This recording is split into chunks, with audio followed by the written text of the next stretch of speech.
Before we get started, a big thank you to all of my supporters over on Patreon and on Twitch, with the Patreon people coming up on screen now. A big thank you to my legendary supporters, Mike, Kira, and Obi-Wan Kanzi. Thank you guys. I really very much appreciate it.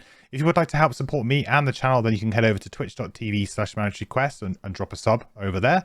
Or you can go over to patreon.com/mandatoryquest and become a Patreon member for some early access to some videos and some behind the scenes stuff. So today we are playing Automaton Uprising, which is the follow-on, another linked quest from yesterday's scenario, or Monday's scenario that we did. So in the previous episode, this was chosen by chat. So there were two potential options here. We could do kind of side with the robots, or assumingly kill the robots. You guys voted, and you voted for Automaton Uprising, which was like save the robots option. So here we are. This is, I think, probably the last mission out of the big long chain, but maybe not.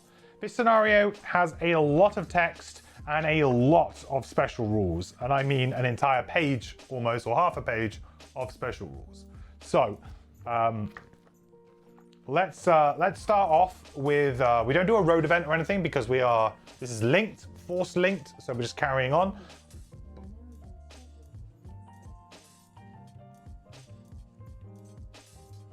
Don't know what my Amazon listening device is doing there, but okay. So we'll just go straight to doing the scenario stuff with Fortella. So straight to the scenario text. Strap yourselves in for this one. Oh, we lost the overlay.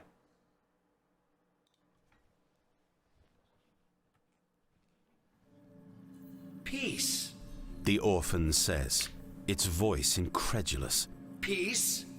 It turns and looks back at what you've done, at the ruined machines left in your wake, and the injuries you yourself have suffered to come here. You can understand the sentiment. You're a little surprised yourself.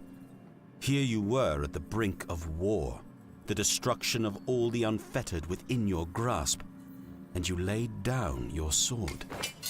So you explain how you arrived at the decision. You tell of your time here in the north. You tell of the freezing expeditions, fierce battles and brutal attacks, of the memories that follow you now.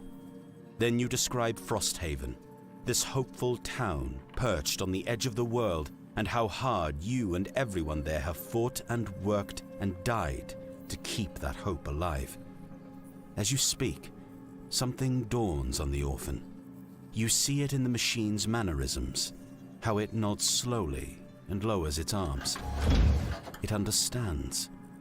These obstacles that you've overcome, the anguish that you've endured, the orphan has felt those same things. You aren't sure when, but at some point, you find yourself speaking not with an enemy, but with a fellow pilgrim fighting in an unforgiving world. When you finish, the orphan takes a moment to consider. When it speaks again, it does so with warmth. Life is not so gentle a thing, is it? The orphan says.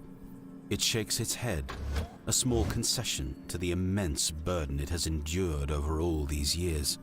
It turns back to you, the blue light behind its eyes softening. Perhaps It says, we have misjudged each other. Perhaps the world is not the same as it once was. You struggle here, just like us. And perhaps the answer is not to destroy, but to work together. The orphan turns and gestures for you to follow. Come, It says, we must tell the others. together you move through a side passage and enter a series of triangular chambers filled with great towers of black steel and flashing lights. If we are to have peace, The orphan calls back. I must issue a new proclamation to the unfettered. The automaton moves to the base of a tower and opens up a small compartment, revealing a complex web of cords and buttons. But be forewarned, I can entreat, but I cannot command. Each unfettered has a mind of its own. and each chooses for itself whether to accept my decision. The orphan manipulates the control tower, its fingers clicking over the row of buttons, and after a moment, the tower itself shifts. The lights that weave in and out of its steel facade flicker, changing from red to green like distant stars. Except a few of them do not. As I suspected. The orphan says, with some darkness in its voice. Almost on cue, you hear the sound of machines marching, and a moment later, a line of heavy, unfettered barge into the triangular chamber, hulking steel automatons, their fists already clenched. My personal guard. The orphan says. They will never accept peace, I'm afraid. They will try to destroy both of us now. Quickly, we must move to the other towers and send the message to the rest of the unfettered.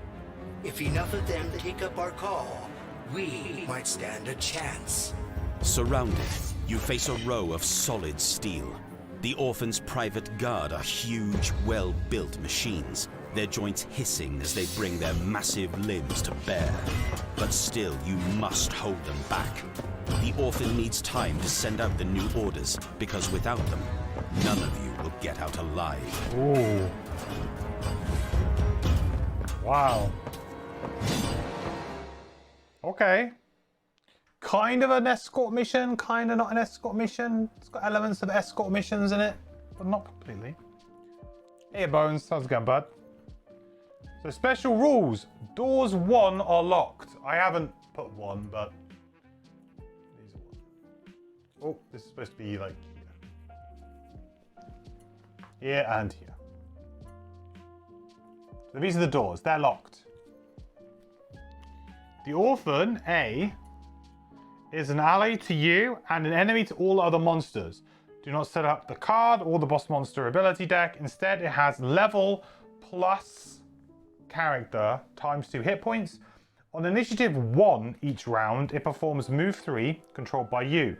Any character can lose 1 card from their hand or 2 from their discard pile to negate 1 source of damage to the orphan. If the orphan dies, the scenario is a loss. Whenever the orphan ends its turn adjacent to any control console, so one there, place 1 damage token on that console. At the start of each listed round, spawn the following monsters at the listed locations based on the character count. So...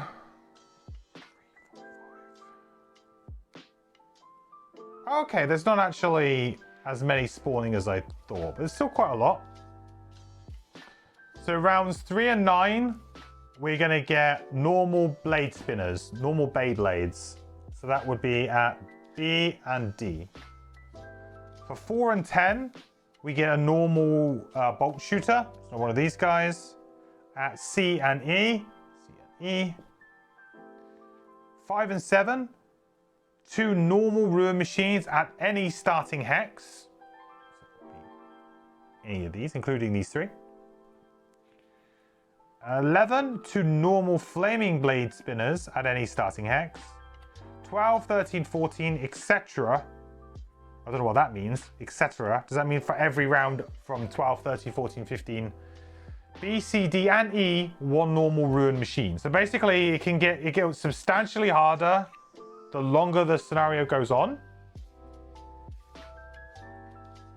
Interesting. Section links. When both revealed control consoles have 3 damage tokens on them, read 121.1. So, that's interesting. That's very interesting.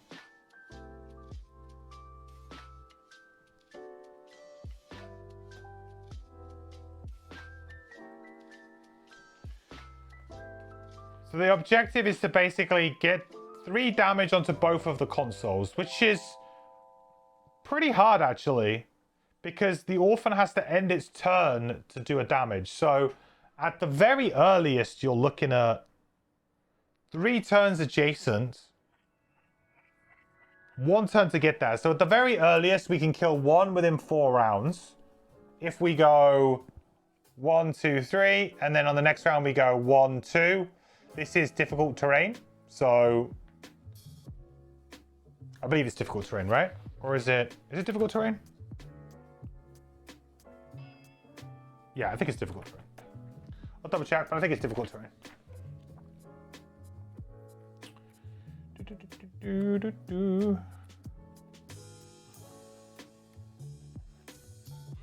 Yeah, it's difficult terrain.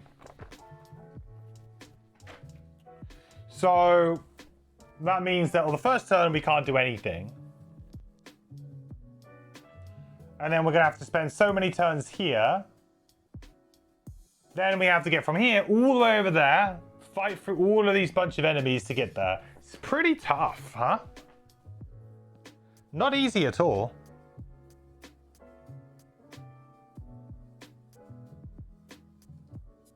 Hey, Wolf Dog, got in too late. Enjoy saving the orphans. You'll watch on YouTube tomorrow. See ya, buddy. Thanks for stopping by, though. Appreciate it.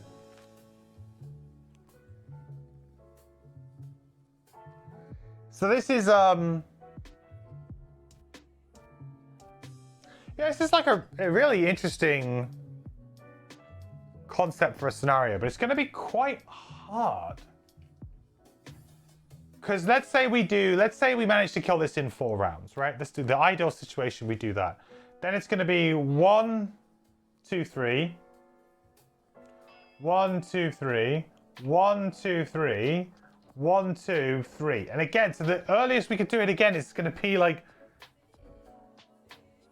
There's no way that you are getting out of this until, like, earliest, like, round 12, right? I suppose what I could do is I could play the Trapper card that gives us jump, right? We could use Spring Loaded this scenario to speed that up.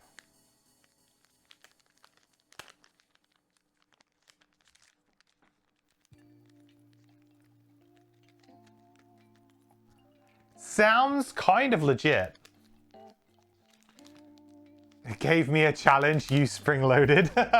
Great minds think alike, huh? Spring Loaded does seem like it could be the answer.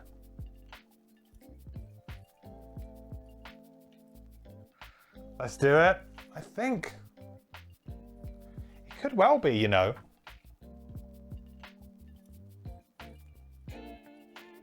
Because that would basically, if we just put a couple of traps like down here, suddenly he's getting like over here very fast. Now we can't do anything to speed this part up because unfortunately it's he goes on initiative 1. So the orphan always goes on initiative 1. So there's no way that we can go before it on the first turn. That's just going to happen. We have to kind of accept that it's going to take 2 turns to get over there, to at least the first one. I guess the question here is it easier to go for one or the other? I don't think it necessarily is.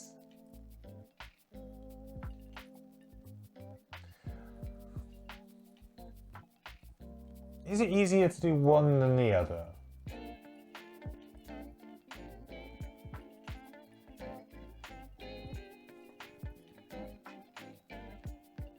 One, 3, 1, 2. You can get there anyway.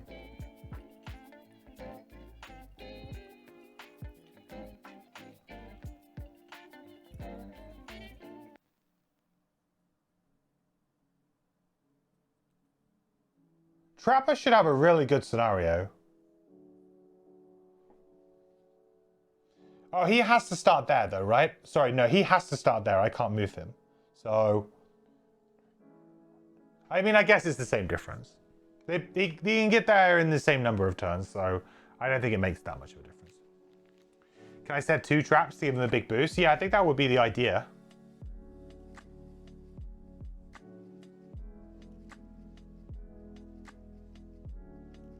Yeah, so I can't boost him this turn, but I could boost him from turn 2 onwards. But then I don't think I would want to... No, I can't even boost him from 2... Oh, no, I technically could, because I could play a bottom trap. Yeah, I could technically boost him from turn 2, but there'll be no point. Because he can get... Within 2 turns, he can get there using his allocated movement anyway. And there's no enemies new enemies onto the board until round 3. So that isn't a problem. I think we bring spring loaded.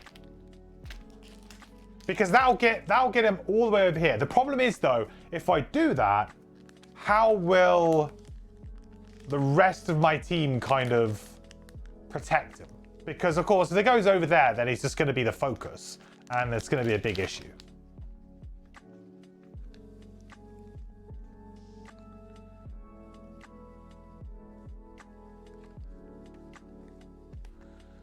All these enemies are like immune to a bunch of stuff as well, right? They're immune to like wound, they're immune to poison.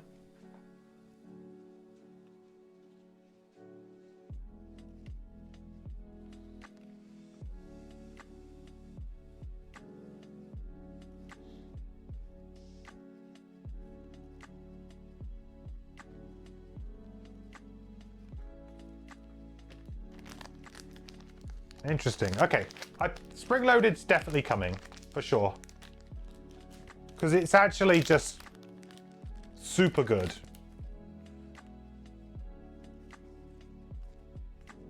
The problem that I'll have, though, is what do I swap out? In a 9-card class, what do I swap out? It ain't easy.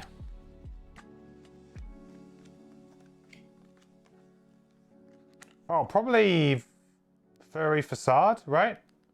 When am I ever going to want to go invisible now? Never, because he's always going to be targeted.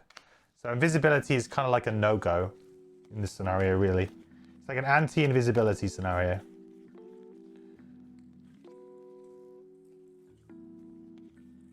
I've still got some late initiatives, so if I need them. But I probably don't want late initiatives either. Yeah, no Furry Facade. Spring loaded instead. Okay. All right. Well, and I think I don't need to change anything particularly on my my Deep Breath. I think we're okay. Oh, this is gonna be an interesting one, chat. I don't know. This kind of feels to me like the kind of scenario where we could just... It could be a close one. Or it could just get blown out. It could be either or, I guess. Okay, battle goals. Let's do a Trapper first. So we got Dawdler. Layabout, Pedestrian. Dawdler, never use your lowest initiative play card. Probably not. Gain 7 or fewer experience points before any bonus scenario experience. Possible, but we are getting 2 XP from Spring Loaded when we play that, so that's already 2. Let's try Layabout. It might happen. I actually feel like my XP gain's quite low on the Trapper, usually. But I will be playing probably going to be playing a bunch of traps this scenario, so that might go up.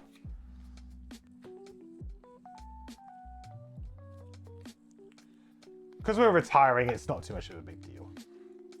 For the Deep Wraith, we have Straggler, Sadist, Promoter, Never Short Rest, kill 5 or more enemies, perform an ability to target an ally before your first rest and in between each of your rests. Oh, don't know about that. Sadist seems fine.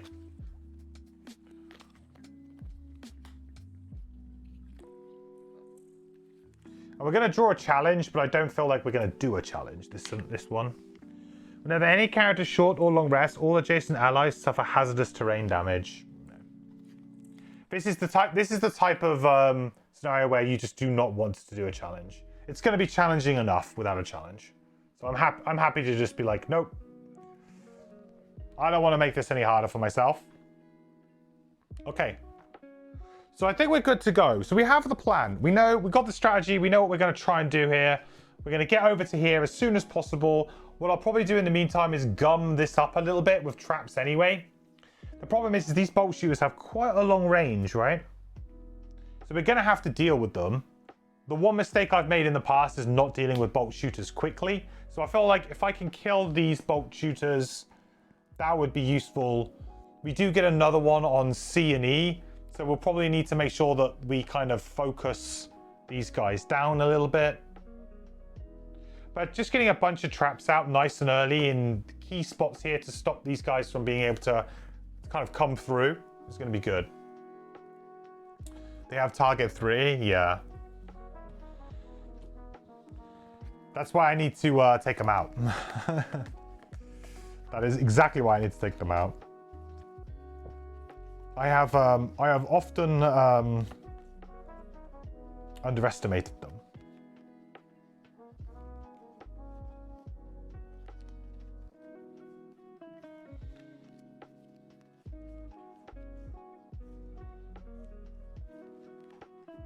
I might, to be honest, just play like... I might end up just getting rid of all my stuff fairly quickly.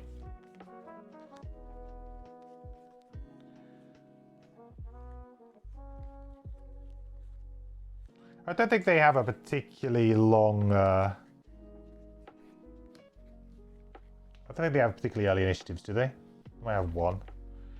Right, so Spring Loaded is going to come in, but we won't be doing that quite yet. So the plan with the Deep Wraith, I think, is going to be to just go over there, do a point of damage, attack, stun, create dark. We're going to go this way, so hopefully we can kind of get out of range of this guy fairly quick. And then it's going to be trap placing time for our...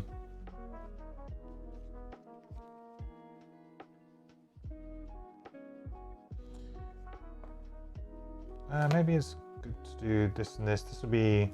How much health do they have? 6. So I actually only need to do 3. Yeah, that would work.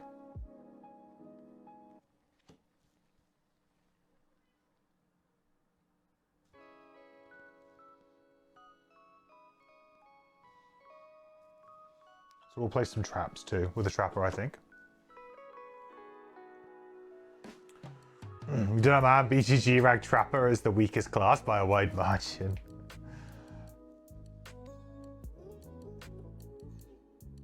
I don't know what they're talking about. Oh, okay. Well, shield 1, heal 3 self. That's fine, actually. That's very good for us. We can... That's a perfect first turn draw. So off they go. Do anything? So Deep Wraith. 3. And we'll do, what number is that? Number 6. 1 damage to number 6. Grey Dark. And then we'll do an attack 3. Okay, XP.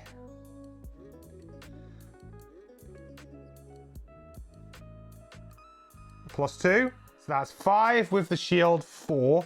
So 4 damage. Perfect. Almost dead straight away.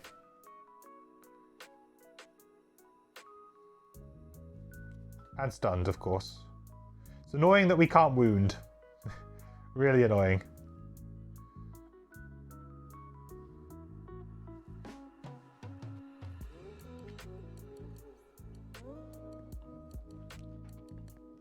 I feel like I've made a big mess over here, but I've mixed all of the cards up and I didn't really tidy up. Goddamn mess over here. Do-do-do-do-do. Trapper time. Trapper. Free setup turn. Yeah, quite nice.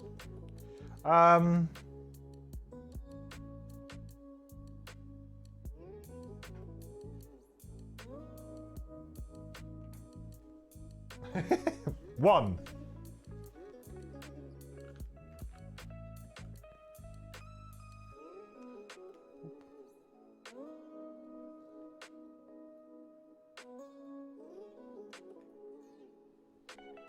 Kind of makes sense to just put them in the door, doesn't it? I think.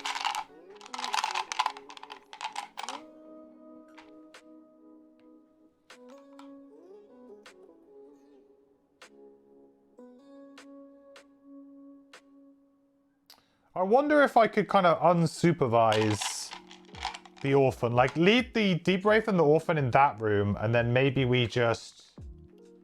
You know, we kind of deal with this room as the Trapper. Like, because the Trapper can kind of sit in the middle here and just be like... Traps, traps, traps. You know?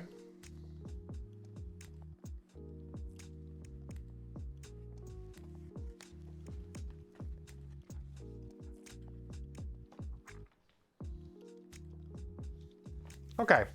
So no monsters yet. Next round we will have some monsters. But this is good because we're going to get damage on there. So this guy's on 1 health. We should try and finish them off. And then we should try and get ourselves to B because this is where the blade spinner is going to go.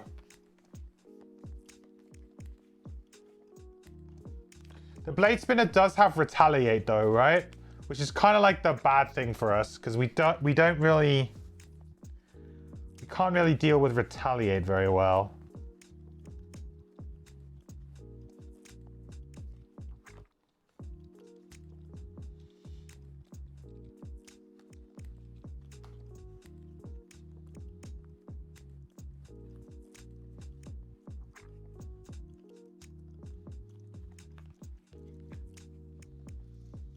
I don't know why I bought Morbid Camouflage, actually. That might be a card I should change here.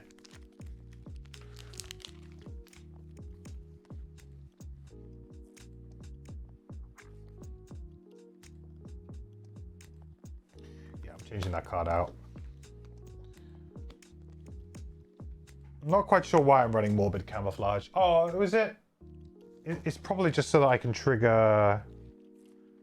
Hang on a minute. Is it so I can trigger... top of extra decoration? Probably is, actually.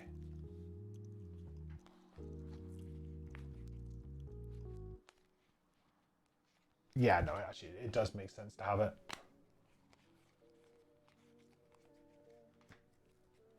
I would have to swap both of them out, or only use extra decoration for the bottom, which is not a bad thing.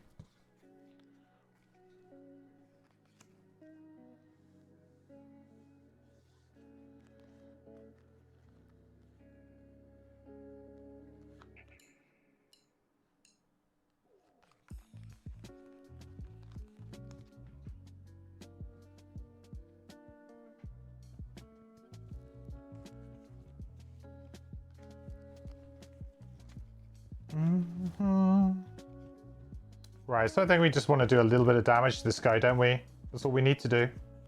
Then we kind of get ourselves ready to go on the Beyblade as it turns up.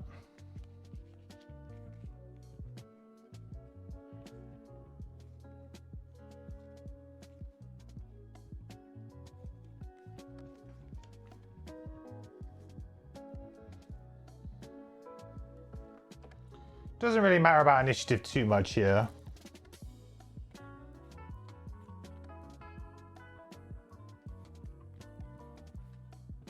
Do we just keep putting more traps down? I think we do. I'm gonna kind of do something a little bit crazy, chat. I'm gonna actually push into this room and try and get some forward traps in.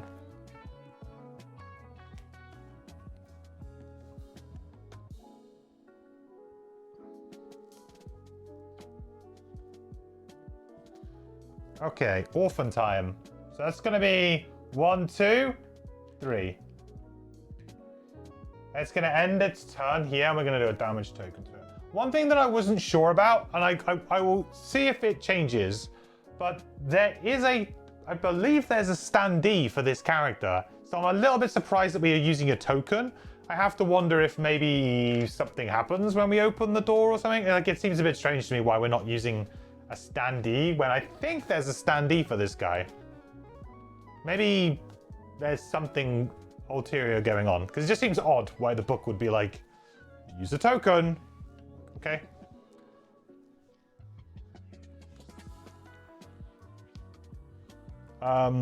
Okay, orphan's done.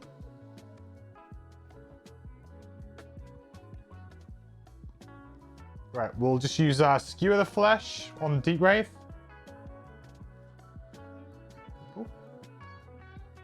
Plus 1. That'll be good enough. Dead. Loot token. You gain a trophy.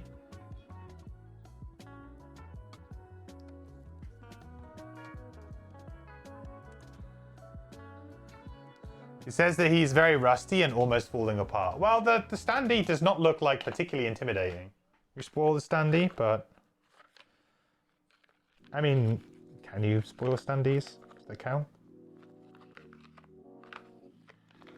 Oh, I actually have it out in a standee because I thought maybe I would use it. I would presume it's this little guy. But maybe not.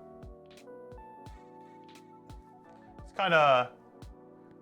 Focus should focus. Or not. Still guy.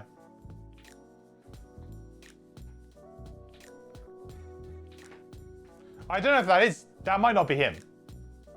But it kind of looks like it is. It's plausible. Right, what are we doing? We're teleporting for 3.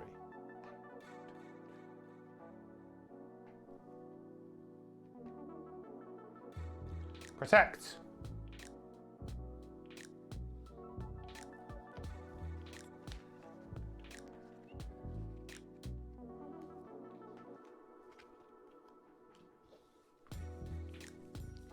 Yeah, it looks like. That's what I thought too.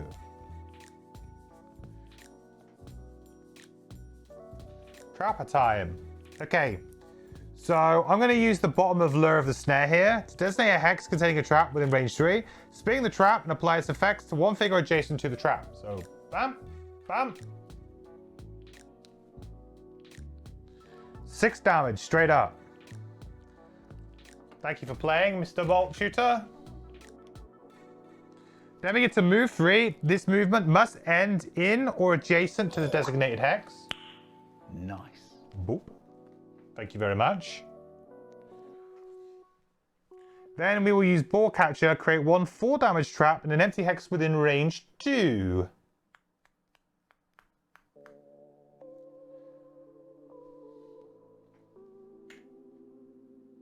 I think I actually just want to put it there for now. Gaining XP.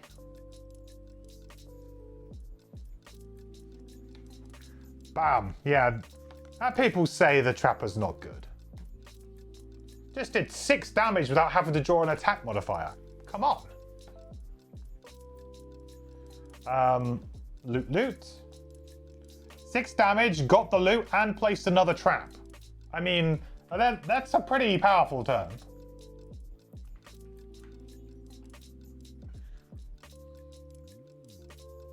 Looty looty. It happened! Right, don't accidentally get the blueprints out. That's a hell of a pull. First pull. How big's the deck? Is that 20 cards?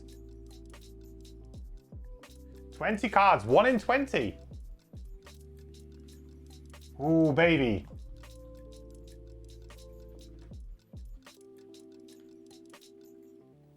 Right, I have to remember to get the right cards out. Because it's the purple cards, right? Purple cards. Okay. Purple cards. Draw from the blue item deck. All of the good items are in the blue item deck. Oh, that's fixed.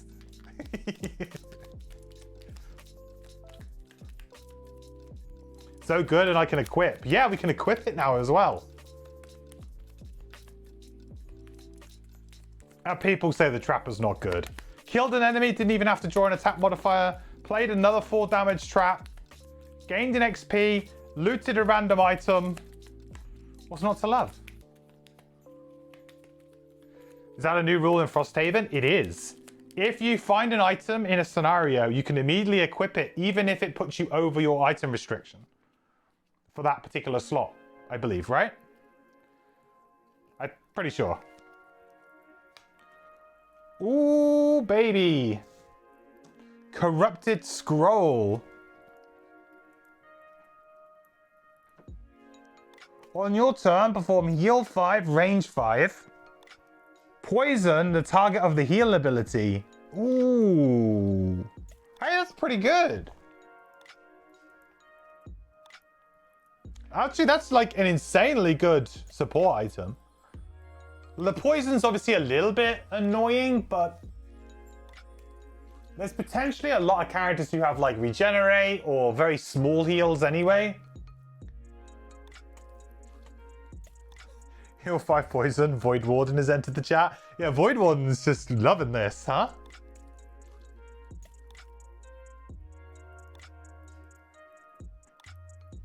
This is pretty good. I mean, this will get us out of trouble some point in this scenario, I'm sure. So, and a targeted heal. It's probably one of our only targeted heals. I'll take that. Range 5 is massive. It's huge. And the downside is, it is a real downside, but if you're trying to race to the end, it's pretty negligible, to be honest.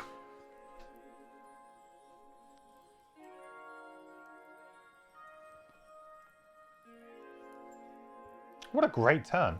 Good job, Trapper. Okay, here we go. Now things start to ramp up.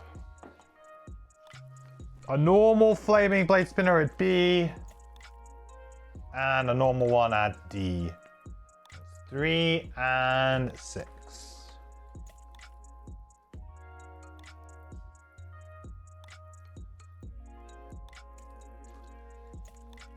Let's go away. Looks like an easy scenario for you. I don't think so. This scenario has all the hallmarks of a hard scenario.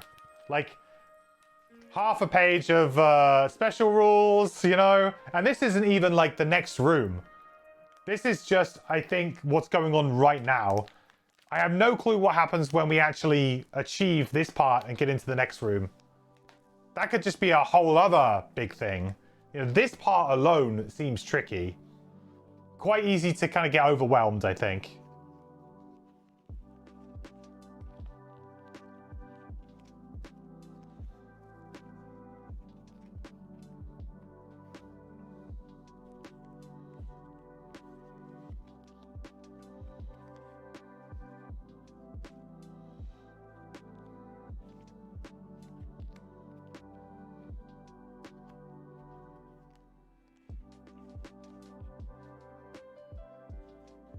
I'm thinking whether or not I want to burn Spring Loaded in the first rest cycle or not. Because if I am, now's probably a pretty good time to do it. Because I don't really have any good top plays here. I suppose I could make that into a 5 damage rune trap, couldn't I? Yeah, I could do that.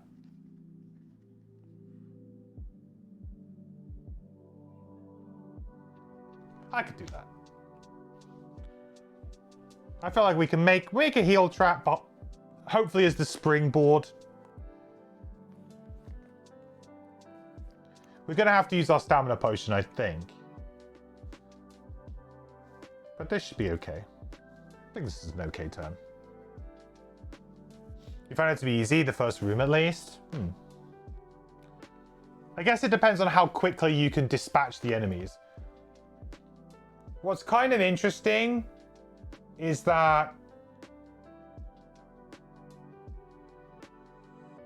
Oh, there is more enemies in 3 and 4.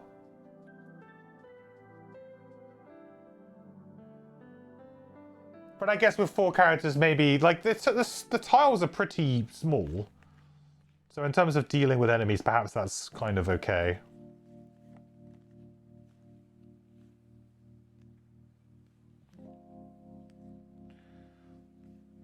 I think I'm just going to unleash some trophies at this guy now. Hope for the best. Draw. What's he doing?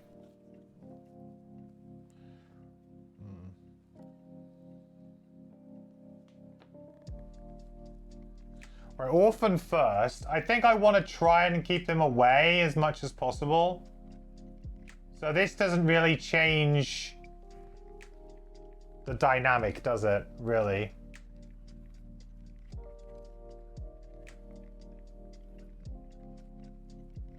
I don't think it really changes, but it keeps him I'm a bit worried about the target 3s and stuff from these guys, so we should try and stay away. So that does trigger and we get another damage token on there. So 1 more to go on this one.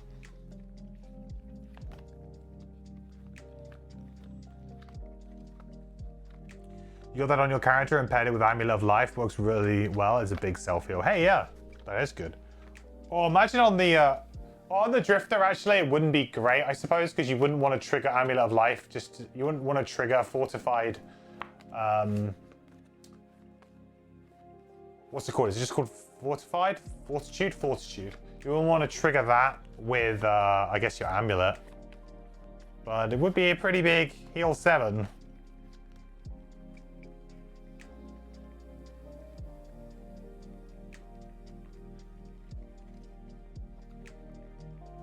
Continuous health, that's the one. Yeah, sorry, Fortitude is the one that gets you tokens back or something. Yeah, that's right, continuous health is the one. Okay, so what is this guy doing? He's moving for 1. Well, he's not getting anywhere, is he? I think.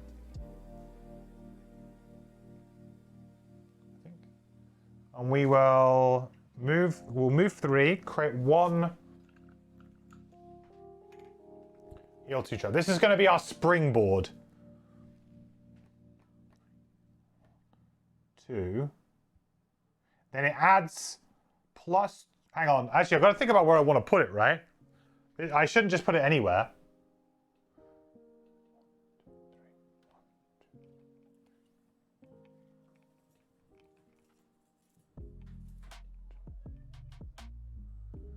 One, two, three. 1, 2, 3. 4, 5. Ideally, I want it like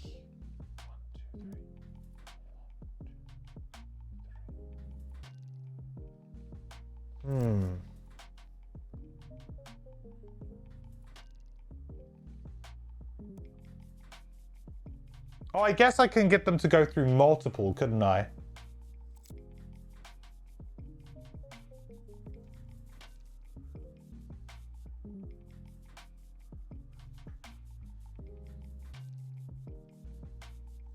It gets them +2 and jump. So it only gives them 5 move.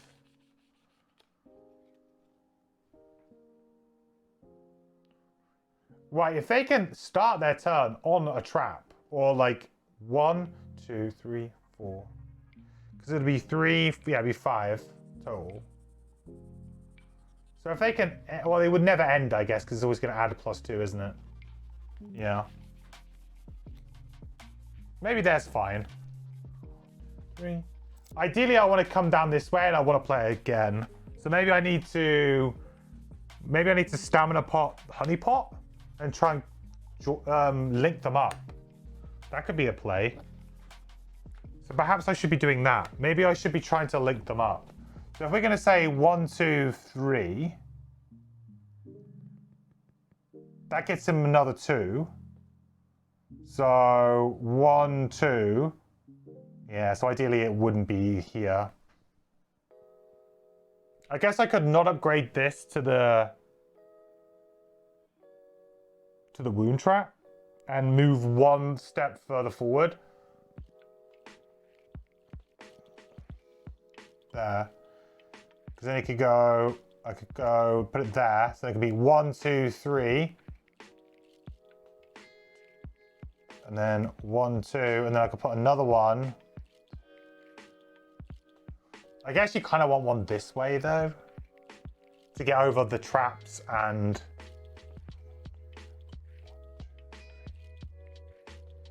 Yeah, 2 jump doesn't quite do it there.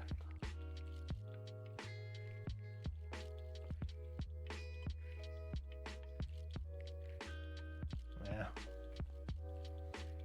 Are we doing a challenge for each trap? We're not doing a challenge, no. I decided to go against challenges because I figured this scenario seemed like it would be hard enough without challenges chucked in.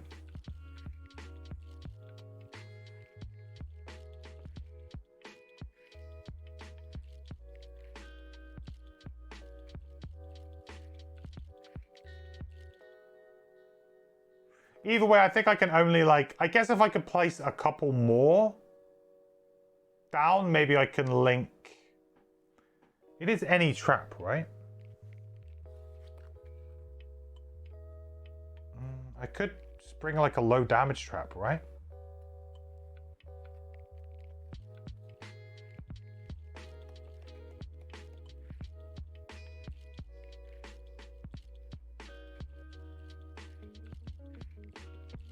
I feel like there's fine. Let's not overthink it. There's definitely like an optimum way to do this, and I don't think I'm doing it, but I feel like it's reasonable. Yeah, exactly, Lodro. That's what I'm kind of the conclusion I've come to too. Is that I don't really like it. There isn't a way that I can kind of like really make it work. But maybe if my positioning on my trapper was a bit different in the last couple of rounds, maybe I could have been a bit better with my placement. But I don't feel like I can, like if there was enough ways for me to be able to chain enough traps together, that would be kind of interesting.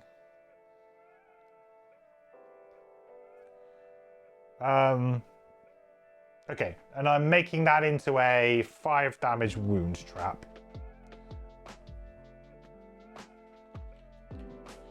Not that wound will probably ever trigger in this particular, because these guys are all immune, but hey ho. It's an extra XP and it's extra damage, although in a scenario where I'm trying to not earn XP. Awkward. So I think I stamina potion back the honey pot. I think. Because it's just a really good initiative and it's a way for me to play another bottom, like helpful bottom trap. I think that makes sense.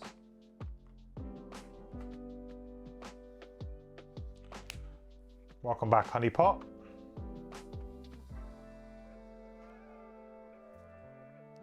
Okay, deep breath.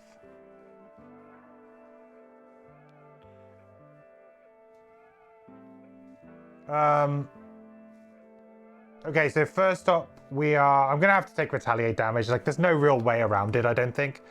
So we're gonna use Crushing Darkness. So we're gonna attack for 4. We're gonna spend one of our trophies to make it an attack 5 with Curse and 1 XP. I think what we'll probably also do here is I feel like it's fairly important to kill this reasonably quickly. It does feel like we got bolt shooters coming in here and here. So I feel like it's relatively important for me to kill it. And the bolt shooters have 6, right? I'm just going to use items fairly aggressively in this scenario, I think. So we'll poison it.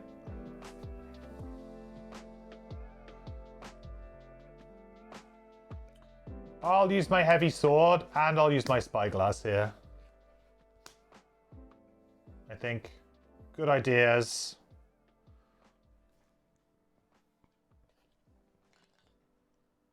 So we're going to attack for 4, 5, 6 with the poison, 7 with advantage.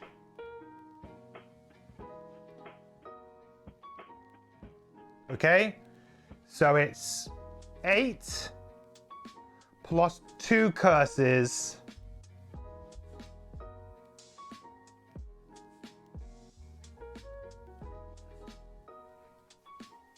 Nice. I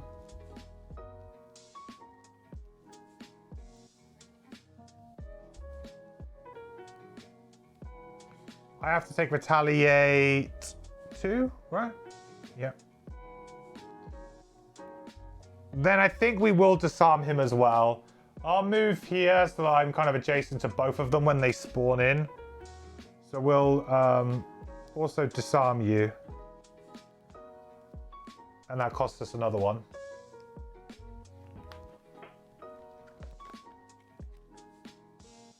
Did I give myself the XP? I don't know if I did or not.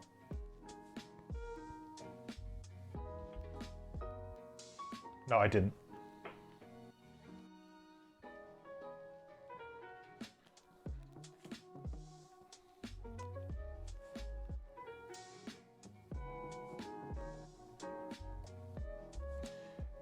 You know, the disarm will probably be better on that guy, but...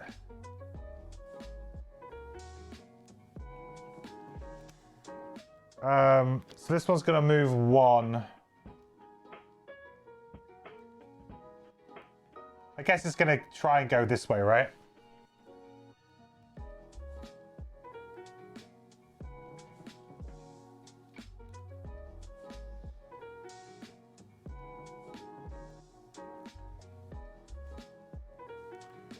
I guess both Trapper and Deep Brave is leveling after the scenario. Probably. Although, having said that, I may just retire them. I'm undecided on... I may fudge the rules slightly, depending on the story resolution here. Because for me, I just want to get playing some new characters again. And we're basically one scenario after this away from retiring. And it would be quite nice to just be like, we finished the story arc. Let's retire our characters. We'll get some new characters in here. Then we can pick up a new kind of leg of the story, or continue on maybe with the Algox storyline. But to me, it would be like a nice kind of like way to end. And we're not going, oh yeah, we need to play another scenario. Like, I don't really encourage other people to fudge rules in this way. But when you're streaming like I am, and you just like, people just want to like, well, what's the new character? When are you going to make a new pie? Like, and for me is wanting to experience more characters. It kind of just like, yeah, it kind of makes sense for me to do it. But you know, if you're playing solo as well, do what you want, you know? The world is your oyster. It's your game to do with as you please. Okay, great. So that's all done. Next round. Right. Here come the bolt shooters. So pretty scary.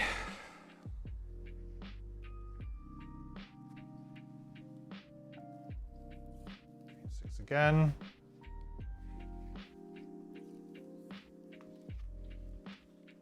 Well, I think I know what I'm doing here. I know that I need spring loaded up for like maybe the next turn.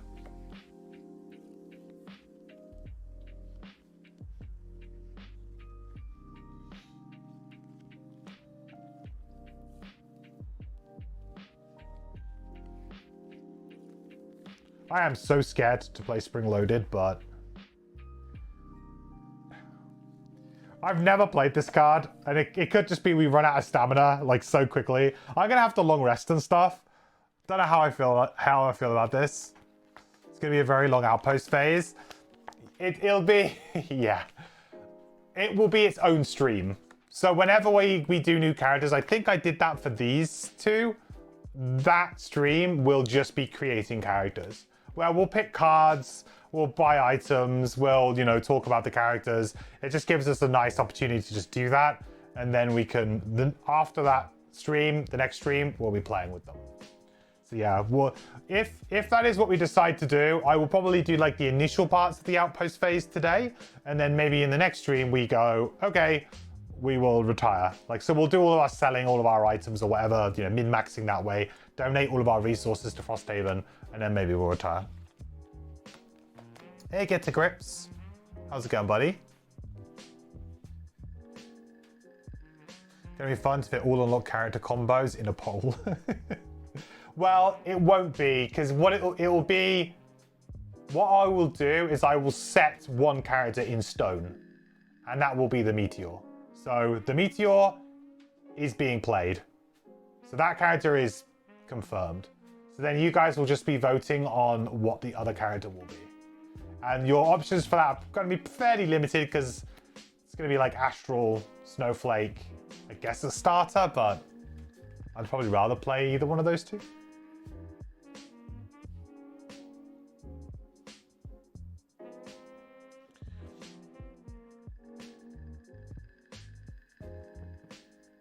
What do I do on the Deep Raid this turn? I don't have Dark Up, but that's not great. What's he on? 3 health?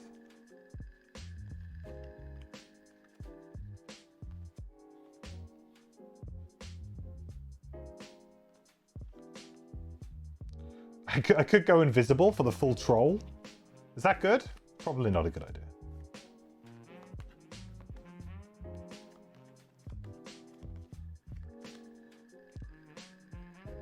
I mean, it's going to attack 3 anyway, right?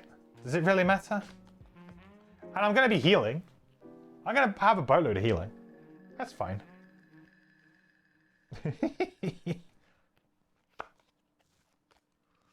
Totally fine. Right? And once we destroy this room, do we really need to come back to this room? I don't know.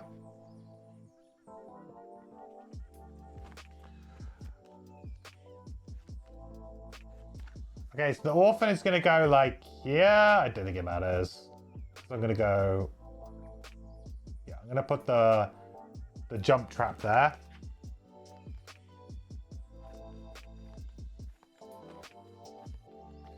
Or maybe I don't. Maybe I put the jump trap. I mean, it's fine. I don't think it matters too much. Anyway, that's the 3rd point of damage on this. So presumably it just gets destroyed now. It just says when they have 3 damage tokens. It doesn't say like you destroy them. So presumably it's just, yeah, we've done that bit. We can now move on to the next one.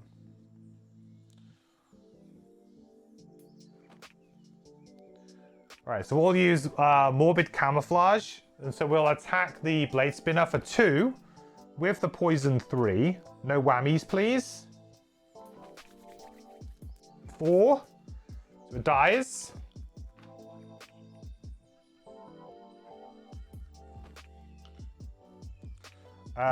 We gain an XP.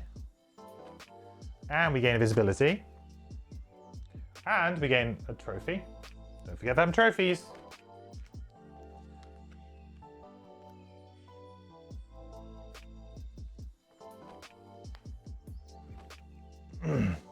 We're not actually damaging them. The orphan is just doing hacker man stuff.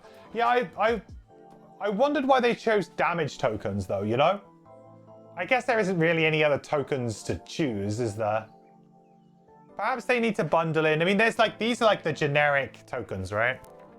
The generic kind of objective tokens. Maybe they need to like put in like a generic token that can be used for stuff like this. So that you don't have that weird thematic disconnect of you're placing a damage token. It's just you're placing an objective token or something. Just use Prince Charles. God knows there's enough of them. I am very grateful though to His Highness for my extra bank holiday that I get this weekend. However, sorry to disappoint everyone, but I will not be watching or caring at all, really, about the coronation that's happening this year.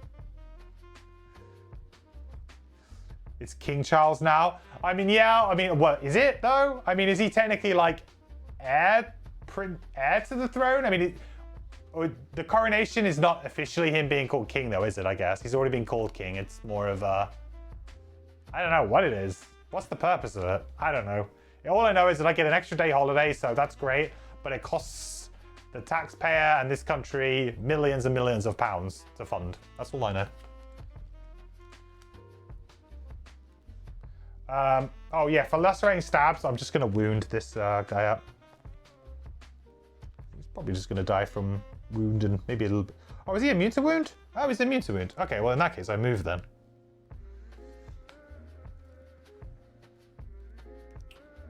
I don't know why, but I thought he was the one that was not immune. Silly me. Actually, do I want to do that? Because then I'm on the heal trap, right?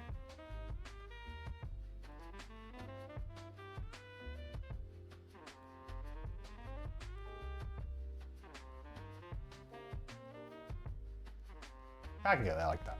It's pretty similar. Doodle-doo-doo-doo-doo-doo-doo.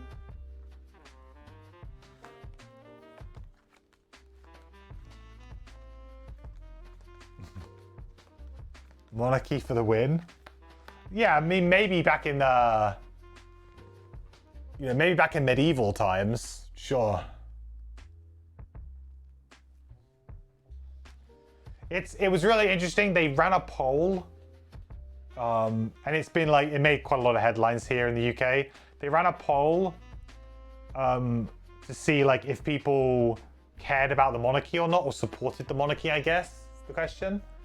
And something like 75% of people under the age of, I think it was like 35 or something, in this country voted no. They don't want it, basically. They don't care for it. They have no interest in it. They don't think it adds any value to the country.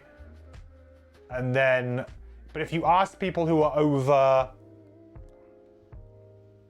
over that age bracket, whatever it was, older people, they all said it was worth having.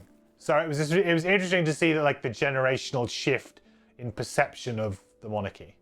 Like older generation who probably grew up and have grown up with it all of their lives, and their parents probably kind of were maybe royalists themselves, or they kind of brought it up as well. That's kind of been washed away now that most of us don't really know what they do except sell t-shirts, essentially. That's about it.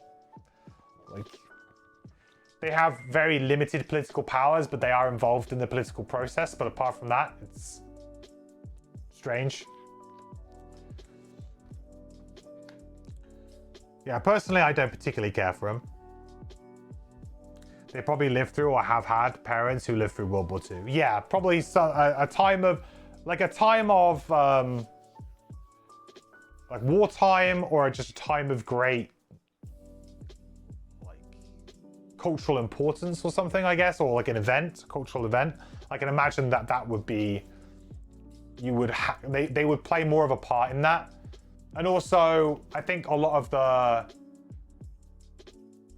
the narrative is sort of not changed, but like the way the papers and stuff report on them now is not the same. Like, like after Princess Diana, I feel like Princess Diana was like the last royal that everyone really like cared about a lot. She was like the people's princess, which she was called, which was very apt. But after her, I don't feel like anyone's really felt that way about anybody else in the royal family. Certainly none of her kids have sort of rose to that level, so.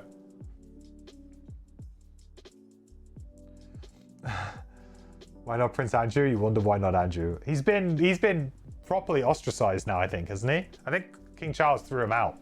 He's like, get out. I think I say that, he's probably still got some grand house somewhere in the country and £1 million estate somewhere, I'm sure. He's probably not in but he's like, you're not allowed to be around. I remember it was really weird when he turned up to the funeral for the Queen. I think it was the Queen. It was weird. It was like, It was a bit like, I don't know about that. Oh, I'm supposed to have 1 more health for my Deep Brave. Am I? Have I done my health again? Oh, no, I haven't. I've got the right amount of health.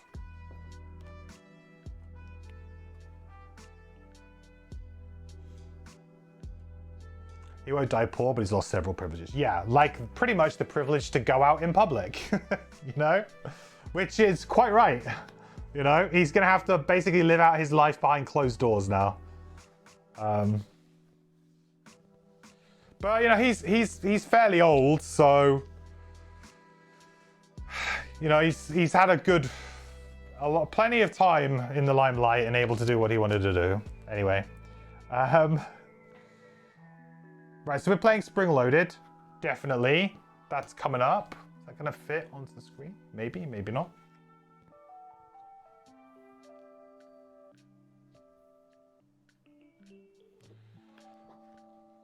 Spring Loaded.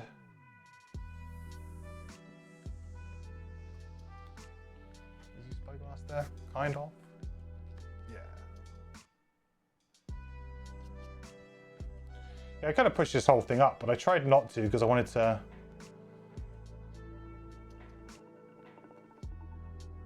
give myself the room for later for adding the extra room. So that's going to get us 2 XP.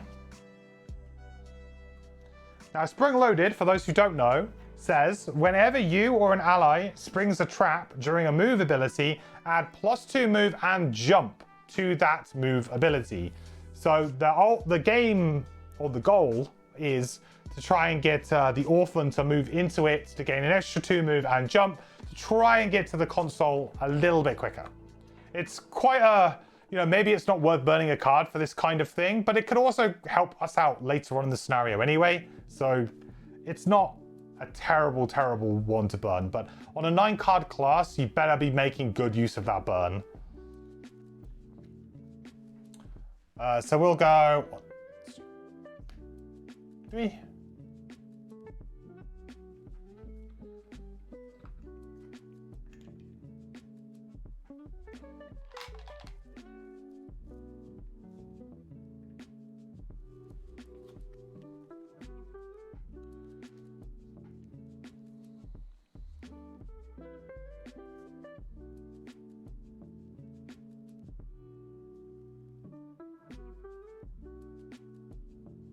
Yeah, so he's just going to attack the Orphan for 2 damage.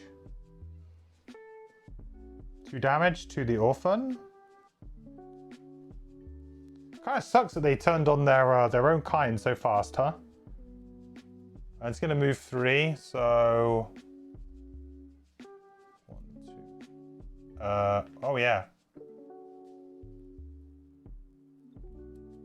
I mean, I guess he goes 1, 2, and that's it.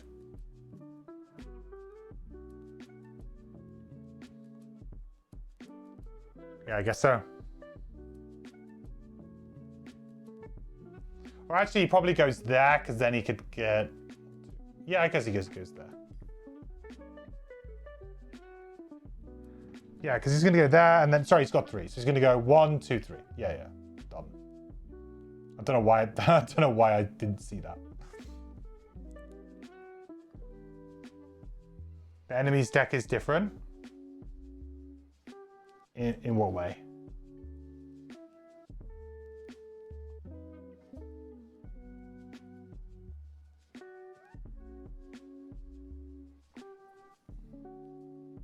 Oh, make fire again. And technically strengthen himself as well. They have a cog symbol. Yeah, this I think it just shows you how many cards are in the deck. I've noticed that this must be a new update to Secretariat because it's also true here. So it's just showing you that there's 11 cards in the deck. It's kind of cool.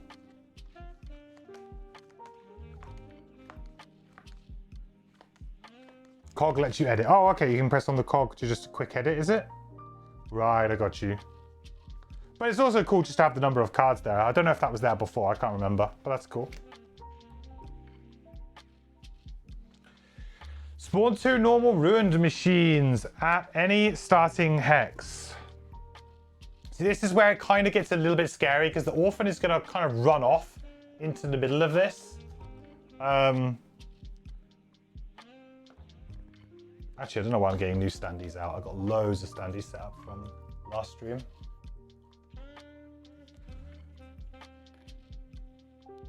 If I...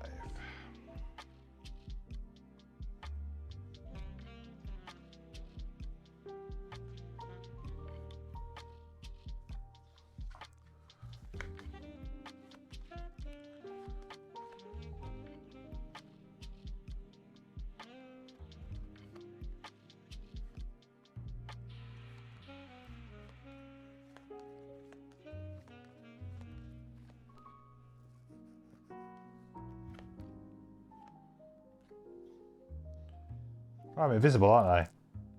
I am invisible. Maybe I short rest there and try and do a big attack.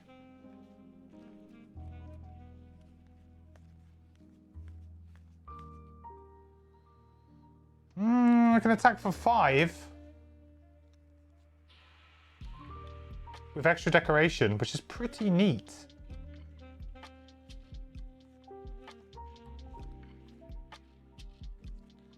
And if I don't short rest now, I'll have to short rest next turn.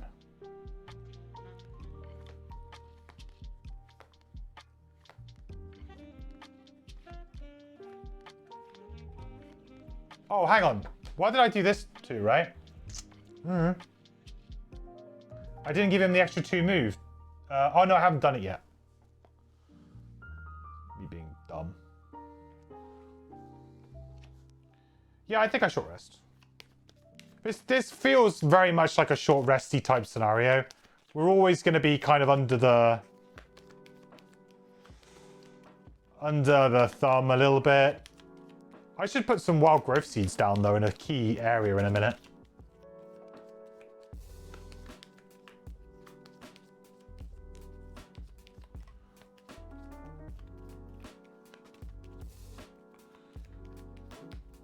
I can probably kill the blade spinner here, I would think. with a pull through those traps. Seems like a good idea.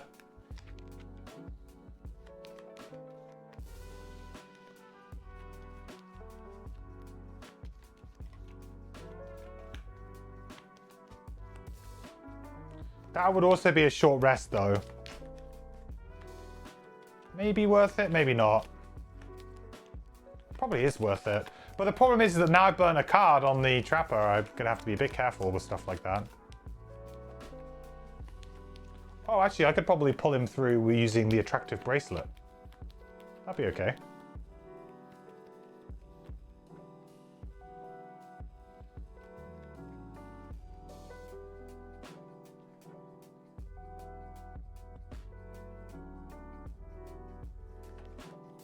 Morbid camouflage, perfect.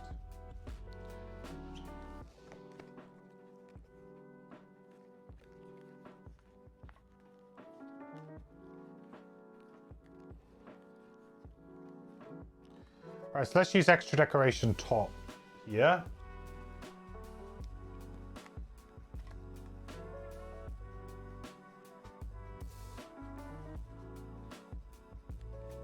These guys are also wound proof, right? Oh, these guys are poison proof. Okay, so it is worth me wounding then. This could actually kill one of them, which would be pretty sweet.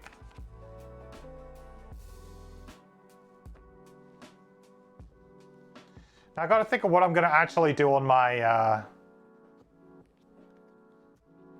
trapper here, though, because trapper has a bit of a meh kind of turn. Really not great. But I'm also in that weird position with the trapper where if I don't min-max my turns very well, it's going to be awkward. I suppose I could always just immobilize something, couldn't I? With an attack 2. That's not that bad. Okay. Yeah, that could be okay. 45.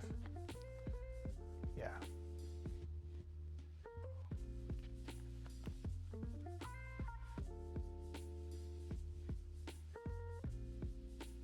Not quite sure what I'm hoping for here. Okay, so Orphan's going to go first. So it's going to go 1, 2, 3, which is then going to heal it for 2. And we're going to trigger Spring Loaded, which is going to give it an extra 2 move.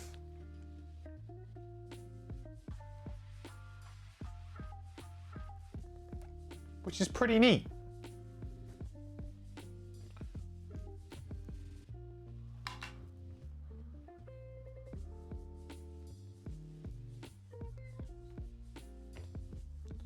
Right, Deep Breath's turn. So we're going to teleport 3. And we will wound number 5.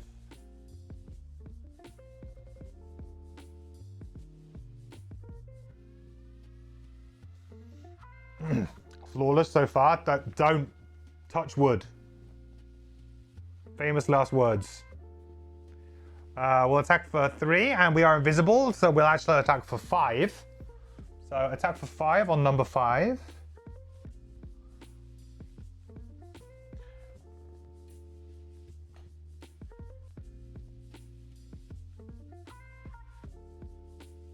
See what you did? You see what you did? This is all on you, Swordy. This is all on you.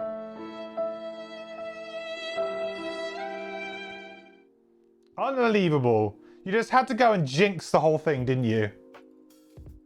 Just had to do it. Just couldn't resist. Couldn't help yourself. Could not help yourself. Unbelievable. Unbelievable.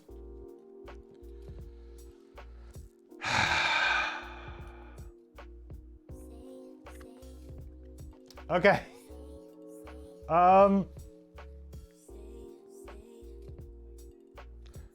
Flaming Blade Spinners go. We're going to use Attractive Bracelet before it takes its turn. And we will pull it for 4. 1, 2. Do I want to pull it one more? Probably not. 2 is probably fine. That kind of achieves what we wanted, right? 9 damage.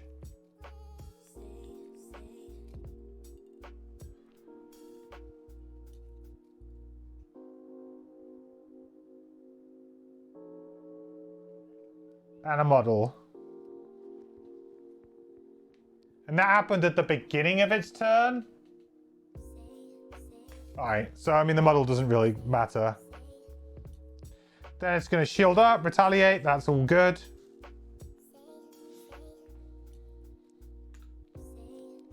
Feels good to be the Rainmaker. I don't appreciate it. I don't appreciate it.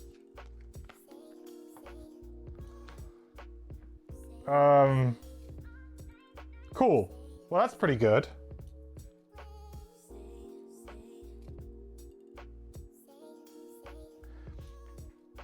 Maybe it's better to have it next to me, actually. Is it better for it to be next to me?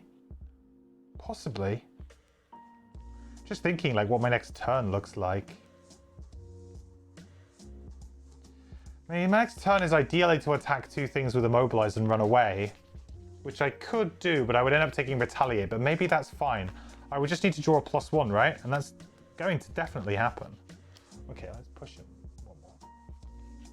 Pull him 1 more. Move 2? These guys aren't allowed to move. Did I get the memo? Excuse me? You're not allowed to move. That's breaking the rules.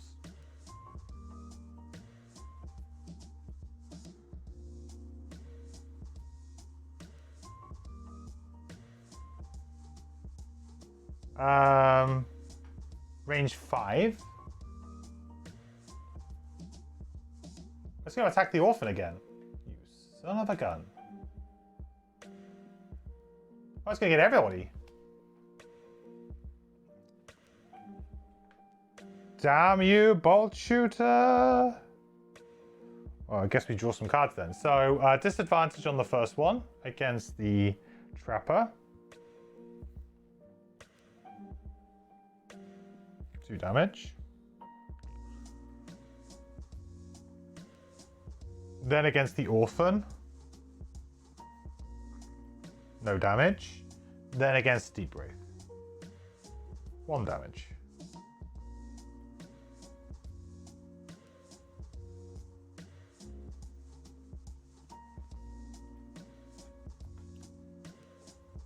All right.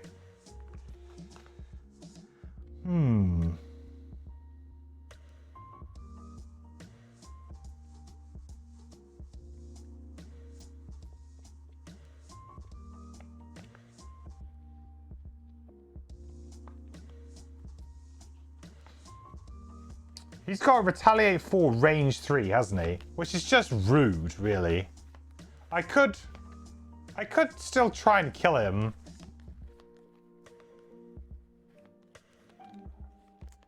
Maybe it's worth it, because if I kill him, he's only got 2 health, right? If I kill him, then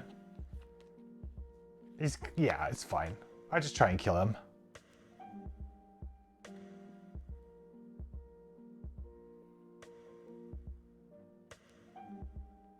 Question though, does it really matter? Like, do I need to trigger? I think I can ignore that part, right?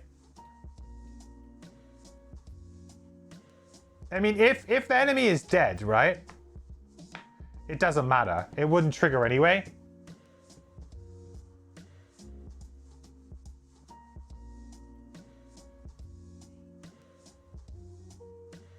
It's target free, not ranged retaliate.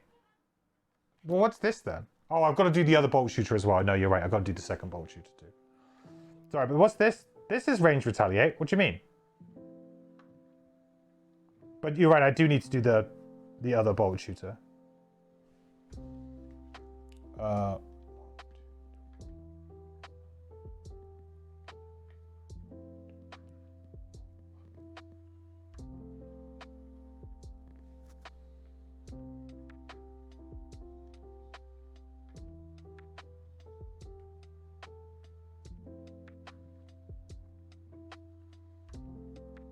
Range retaliate on the card itself. Yeah, yeah, yeah.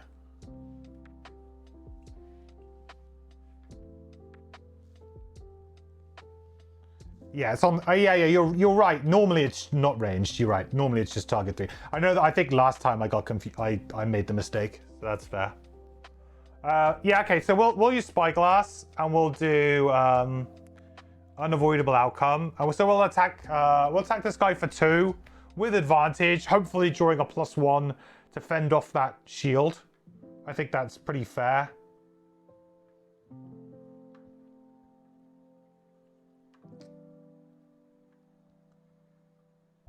Ugh, no. God damn it. I should kind of know that that's a bad thing to do with the Trapper, because the Trapper just doesn't have +1s in their deck. Like, the deck is really, like, distinctly average. It's a lot of +0s, put stuff on the board, or, you know. Which is fair enough. It's not a strength of the character, really. But that would have been nice. So now I have to take 4 retaliate damage, huh? That's fun. I'll probably just use my healing potion now.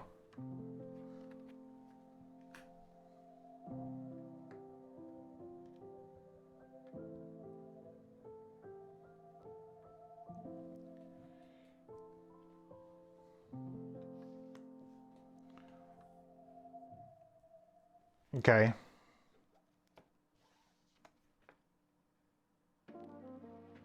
And then I have to decide whether or not I want a long rest or short rest next turn. Oh dear. Well, that kind of is what it is, right?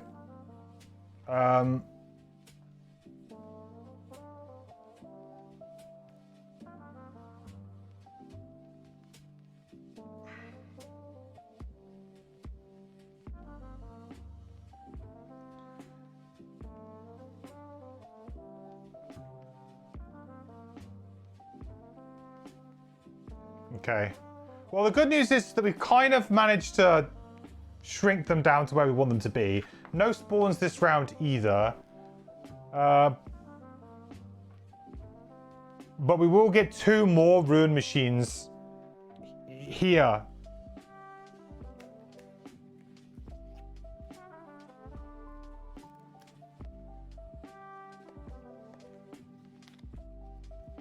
The Orphan can almost get there, which is pretty good.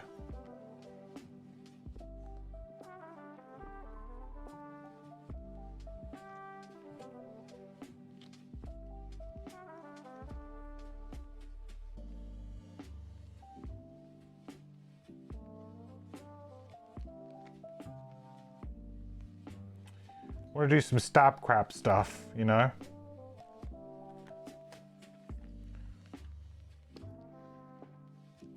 I really need to short rest, I think, with my... Do I short rest with my Trapper? Yeah, I guess I do. Do I deal with that Bolt Shooter, or just do I just ignore it? It's kind of harsh.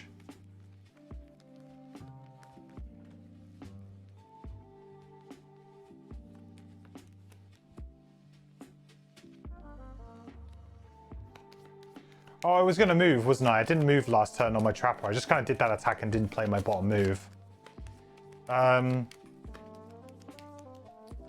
Again, do I really need to move? I guess, like, to get out of range is sort of fair.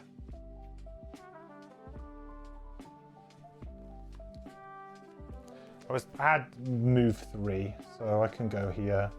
I'll go here, actually. Let's not be adjacent. Not. Fuck the bow. Ooh. Tough one, chat. This is the... This next couple of turns is like the, yeah, do we get through this room okay or not? I'm very intrigued what's in the next room. I have to wonder if, like, thematically, maybe a load of these guys come to help us. That'd be kind of neat. I'd really dig that if that happened. Because obviously, like, the theme of it is that some of them are joining sides with us, some of them are not, and these guys are not. So it would be cool if we open the door and then maybe, like, some allies show up.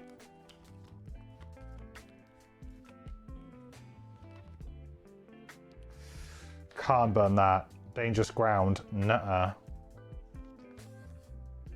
Boar catcher. That's another really good one. Oh well. That's our only great move gone. We're gonna have to do a lot of movement now.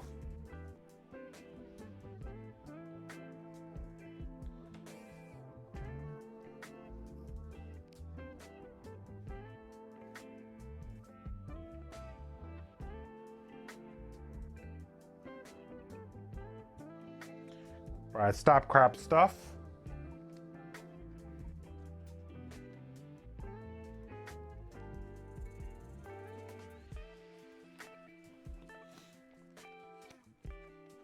Short rest on Trapper, always sad time, yeah. Basically, there's no good cards to lose. They just don't exist.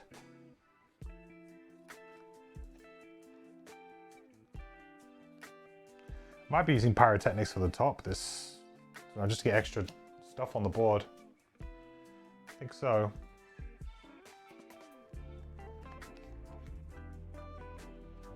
Okay, Orphan.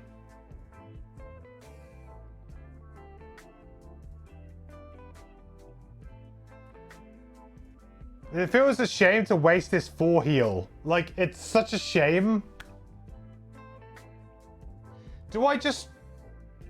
I mean, it can't get that this turn. So maybe I just ignore that and leave that for one of my other characters. And instead I give it a trap here. So it could go 1... Like, so it could get there in the same number of turns, right? Because if it uses it now, it's going to go 1, 2, 3, 4, 5, and be 1 hex away. Regardless of how I do it, it's 1 hex away. So it's still 1 more turn. So maybe instead I leave that there. We go 1, 2, 3. I make sure that I place a trap for it to use like here or here, and then it can go whoop and get in, right? Because otherwise it would go 1, 2, 3, or 1, 2, yeah, 1, 2, 3. Like it still shortens the clock the same amount. I think that's probably the play.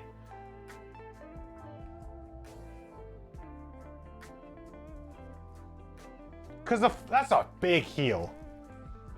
My Deep Wraith will really, really want that at some point.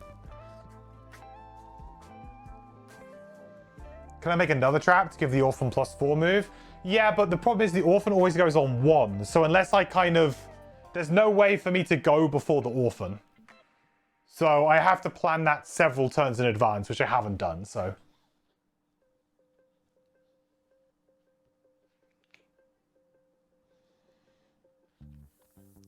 The goal is for it to trigger 2, which basically take an entire turn off the board, which is pretty good, I think. So we're going to use Skewer the Flesh top. Now this is going to be a bit risky, but I'm going to attack the Blade Spinner here and hope that I don't draw a -1. I don't know what my deck's looking like. Well, we're shuffled, so... And our deck's pretty good. So we'll attack the Blade Spinner for 1.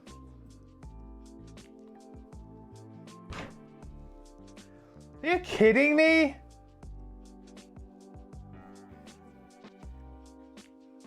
I guess I attack it again.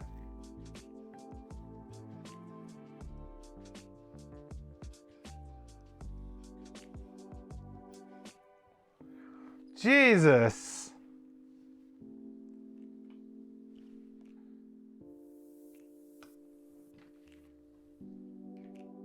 Guys, just dicing with death. Such, yeah. Like, it's a little bit of a risky play, but if I draw, like, I think, pretty average from my deck, I should hopefully be able to kill him with 1 attack, then, you know, ideally, immobilize one of these guys or get some damage off on one of these guys, but, I mean, they're not doing anything anyway, I suppose. It's not that bad, but, damn it. Okay, so I'll probably just use this as a default move too, then. So we'll go 1. Heal me for myself for 4.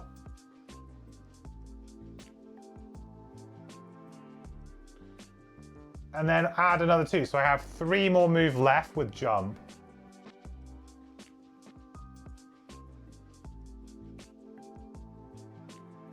We'll get in nice and close because this guy's gonna... Oh, I had Muddle anyway. Oh, I didn't realize I had Muddle. I should have drawn more cards there anyway. So I guess I should have drawn 1 more. -1. That would have been... So I need to draw another... Oh, I drew from the monster deck. Did I draw both of them from the monster deck then? No. Hang on a minute. I have severely screwed this up. Ignore that. I need to draw...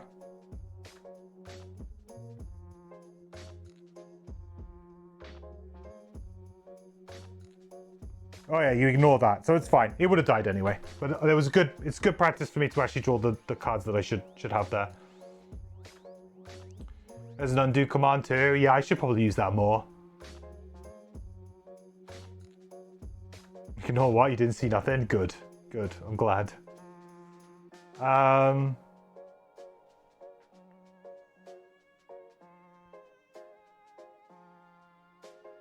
Anyway, that worked out fine in the end, I guess. So Trapper now.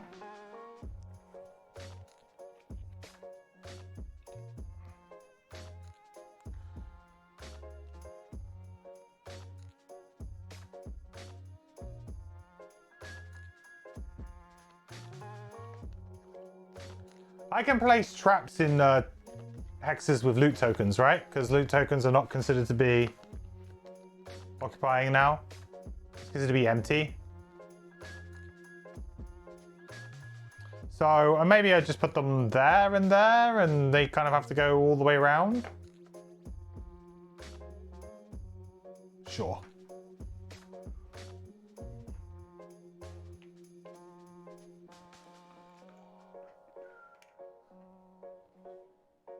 Spring Loaded's been pretty good. Go run for a work meeting. Good luck. Hopefully catch you. And see, hello, Dre. Thanks for stopping by, buddy. Good luck in your meeting. Have fun in your meeting.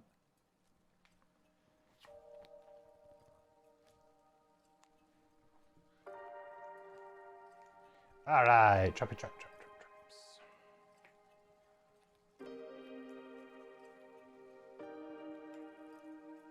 I think in a way I would, rather than forcing them to trigger traps, I would kind of more like to just direct their movement.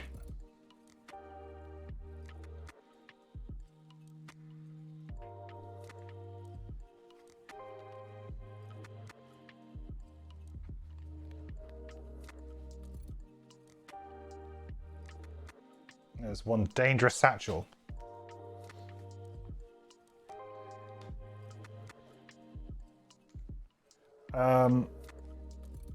Cool. So these guys aren't going to do anything.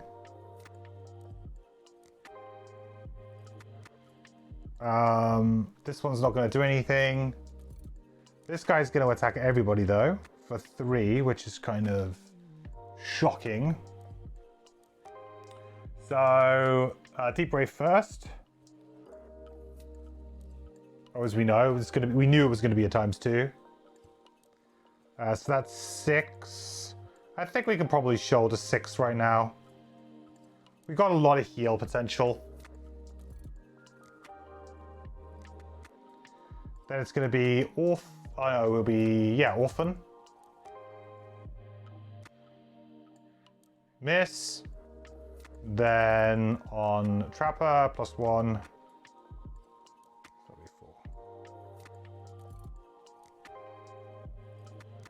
It's kind of annoying that they keep missing on the Orphan, because I can heal the Orphan. We're fine, that's nothing, yeah. Let's hope so. It is but a mere flesh wound.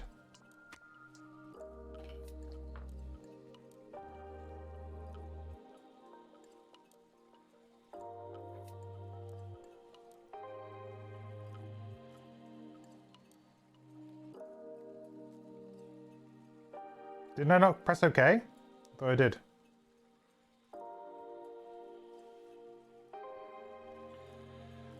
Okay.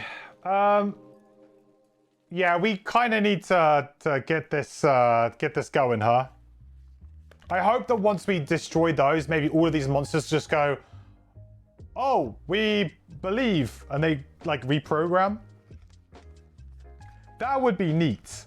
Really, really neat.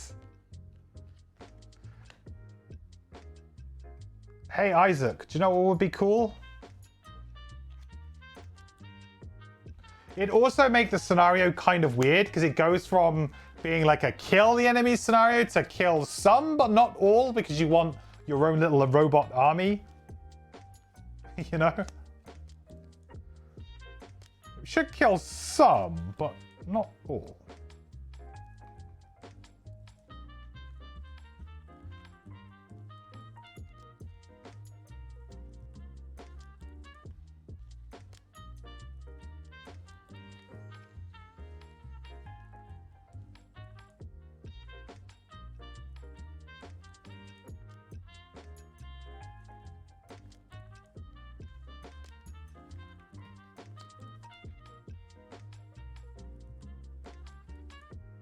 Okay.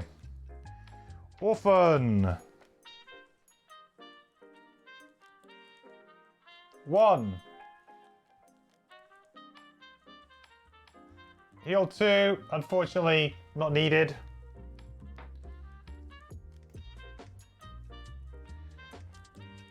But now it has jump, so we can put it like right the way. We can put it right the way back here if we wanted to. Make it super safe.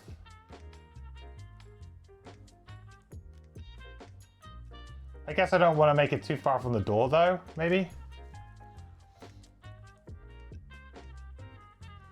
And then we do 1 damage to the console. Another attack 2. So goes against the orphan first. 2 damage to the orphan.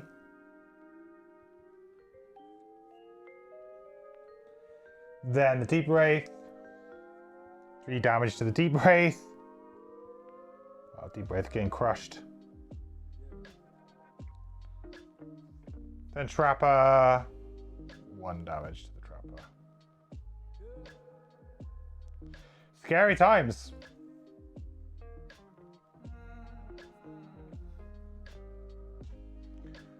So, Deep Wraith.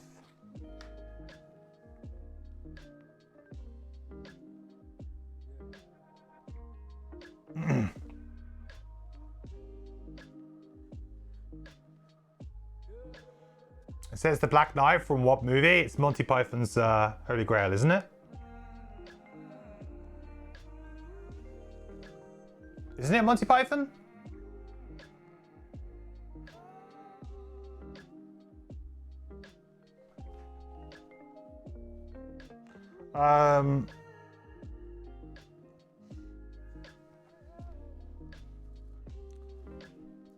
Ding ding, we have a winner. I'm not like a super hot on my Monty Python. Life of Brian, though, was one of my favorite films growing up.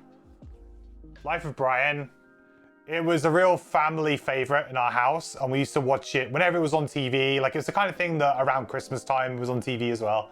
So yeah, we used to watch that religiously. It was loved The Life of Brian. Opinion on the In-Betweeners. In-Betweeners was good until they did the films. So, like, look, watching it back now, it's a little bit like... I mean, I still find it quite funny, some of the earlier seasons and stuff, because it came out at a time when I was kind of at university and I was kind of at that... I was at a similar-ish age to the cast. I was probably a bit older, but I was... like, you know, I could relate to that period of time because it hadn't happened to me that long ago. I mean, I don't know how old the In-Betweeners are, but they're what, like 10 years probably? 8 years old or something since the first season. So it was, yeah, it was around a time when I could relate. And I I did really, really like it at the time. Then the movies came out. The movies were not so good. They just didn't seem to work. I think it was more because they kind of kept trying to like get themselves into crazier and crazier situations. The mundaneness for me is what made it funny.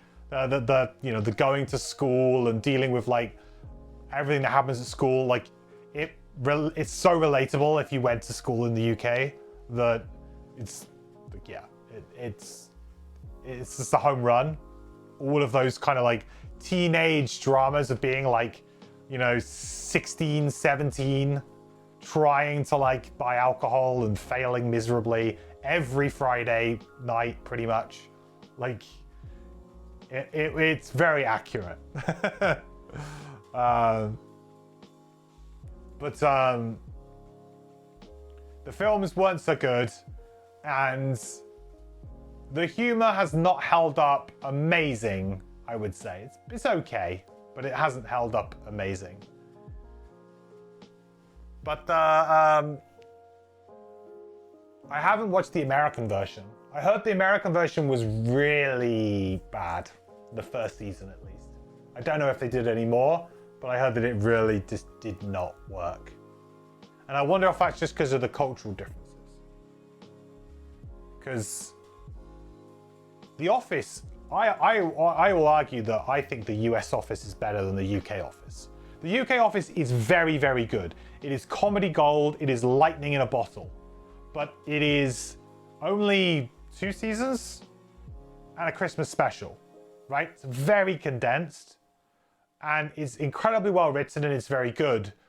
But I feel like the US Office became more, and whether that's just because of sheer volume that they went for, I don't know. But for me, I will rewatch the US Office pretty much once a year. I will kind of just have it on in the background and something.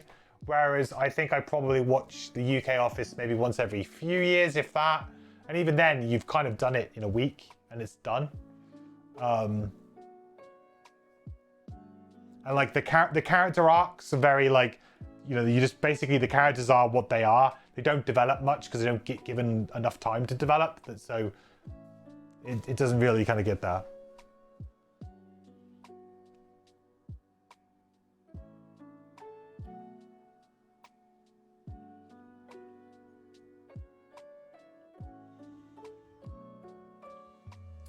You still don't get why people like drinking?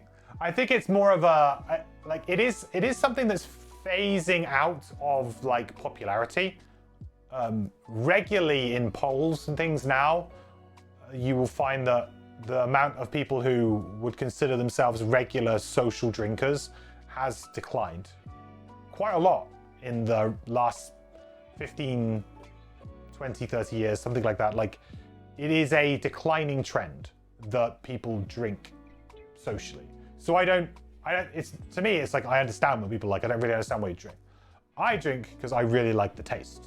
I drink, when I was younger, I would drink to get drunk.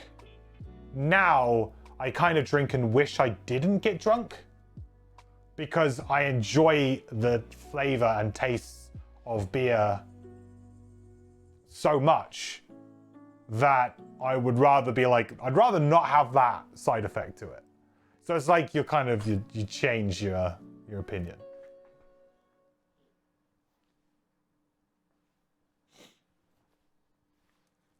Getting drunk is a way to go out and talk to people, at least here in Finland. Yeah. Like, there's an element of that, but again, I feel like a lot of people now socially interact a lot more online. So although culturally and historically, I feel like, yeah, that's very true. Like, I was always sort of like, hey, if you want to find a girlfriend or you want to meet new people, you should go to a bar or you should go to a pub or you should go to a nightclub or whatever. Like, these are places that people mingle. And that's like the traditional kind of like expectation. But I met my girlfriend online, and like, I think that's very common nowadays. Most people do. So I felt like going out, I go out with my friends to go and drink, but again, it's because we're going somewhere to have like particular drinks. I wouldn't go out to meet people anymore, I guess. Really?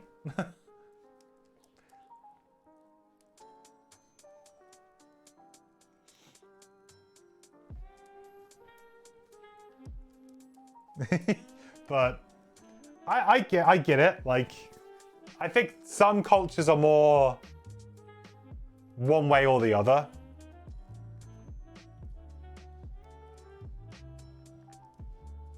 Some cultures do still, like, you know, heavily kind of encourage that kind of drinking and going out and meeting people kind of culture. Right, Deep Wraith. We were going to go and stun this guy, I think. What's spawning next round? I don't think we get a spawn next round, which is nice. Gonna move here. I'm gonna spend a token. And I'm gonna heal myself for 3.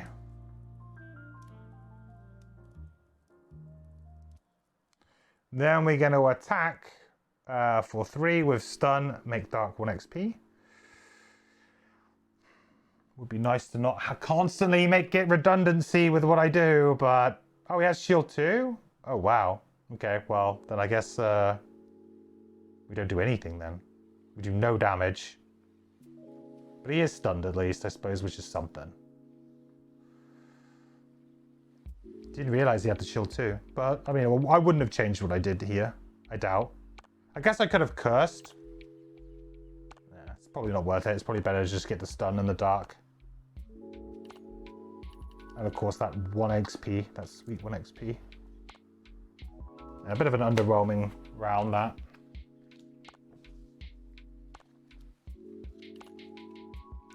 Because you don't drink socially anymore, as none of your friends do. 10 years ago, I would go to a pool hall and drink and play pool or whatever, but nowadays we're much more likely to just go to someone's house and play board games. Yeah, we're like, me and like a good majority of my friends, we are really into beer. Like into tasting new beer and trying things out. It's like not last weekend, but the weekend before. Was it last weekend? You know, like we had like a bottle night. So one of the guys bought some like specialty beers, like expensive specialty beers that you would never really buy for yourself, and we would share them. So we had like 4 or 5 different beers. You know, they're usually like, you know, 12, 15 pounds a bottle, or, you know, they can be quite expensive.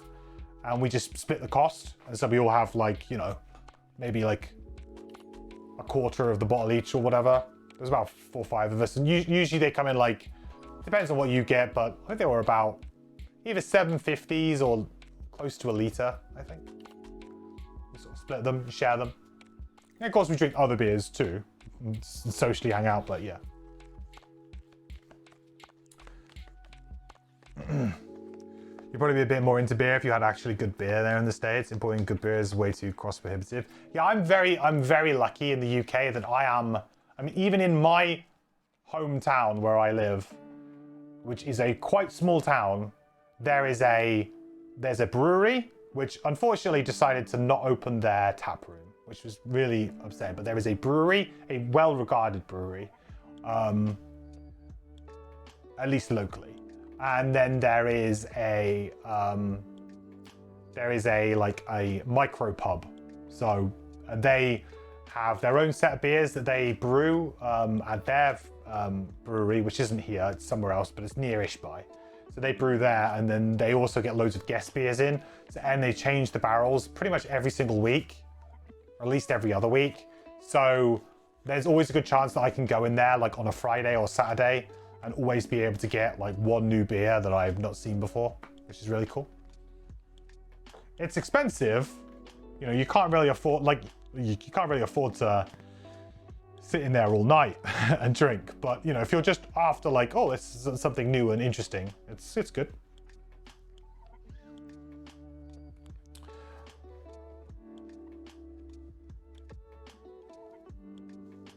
We had a really nice hibiscus goes a few years ago, but it was seasonal, and brewery only makes like 500 gallons a year.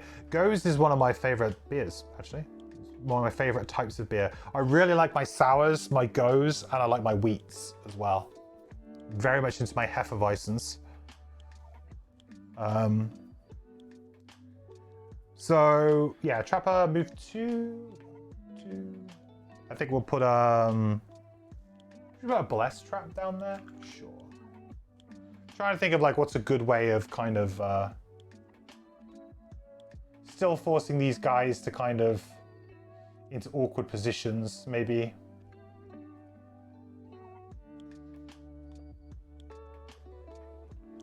And then we'll play Pyrotechnics and we'll put a heal 3, strength and bless.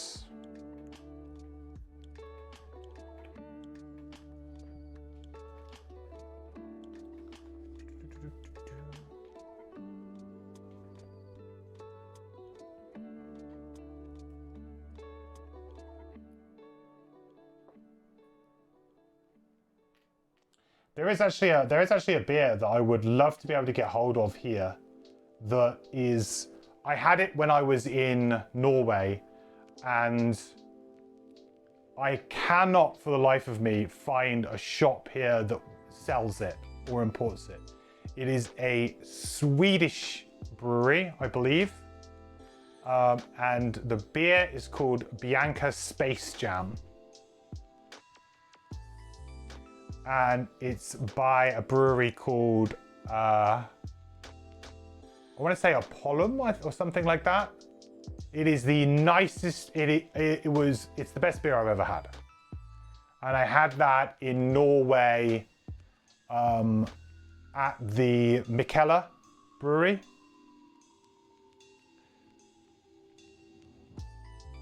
And it was, yeah, it was a guest. It was a can. But I have not found anyone in the UK that sells it. So I would have to like import it from, I believe, Sweden. I am hopefully going to be going to Sweden with work at some point in the near-ish future. So possibly I can like get it delivered to my hotel or something. I don't know. Kind of awkward. And then like smuggle some home. But it's awkward because I can't take liquids home on the plane. So, and I'm not gonna, I mean, I guess I could get hold baggage just to take like a crate of beer home, but that seems a bit dodge. Seems a bit overkill, you know? Yeah, I want to get luggage just so that I can bring back beer.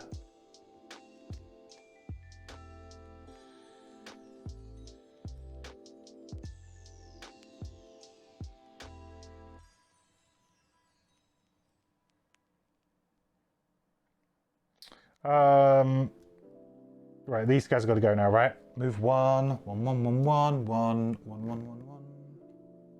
Okay, can't move. Can't move. Can't move. Move. That worked out well.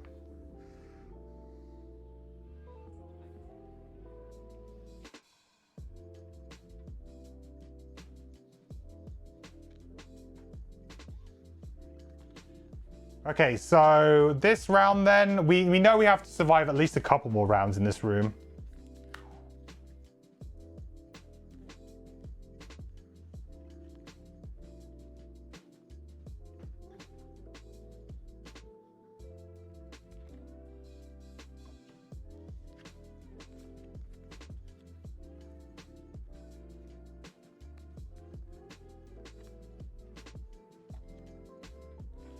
Trapper.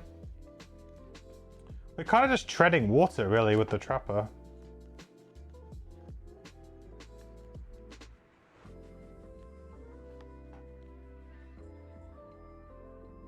I really hope I don't have to worry about those guys. I think we keep the Orphan there, right? For now? There's no reason to move it. I don't think so. So it's just gonna do 1 damage and just stay there. Well, sorry, it's gonna hack.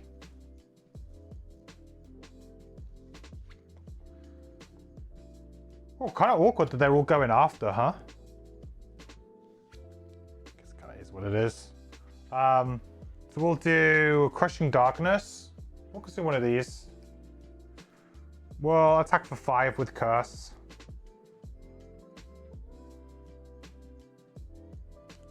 Disarm as well. Hey, that worked out pretty well, actually. That means we actually get the curse off. Nice. And of course 1 XP.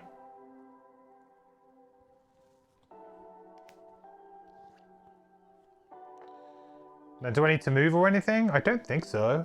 Just sort of chill out here, really. Is something spawning at E next turn? I think it might be. Is it going to be round 10 next time? Round 9. No, it's going to spawn on top of me. Another blade. Another Beyblade on top of me. Let's just stay where we are. No harm, no foul. Trapper, trapper, trapper. Yeah, this is kind of awkward.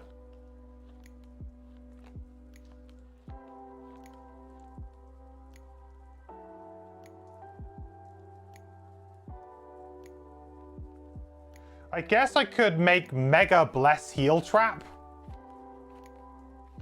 Yeah, that would be okay. So if we destroy one adjacent trap, then we will move 3. We'll just hop to the other side. We can obviously opt to not trigger traps because of our perk. I probably should put the other card out for that, but I just remember it. So we don't have to trigger the traps.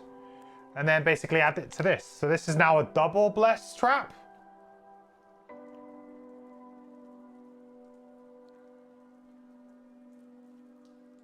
Double bless, strengthen, heal 3 trap. Probably want to put that on the Deep Wraith.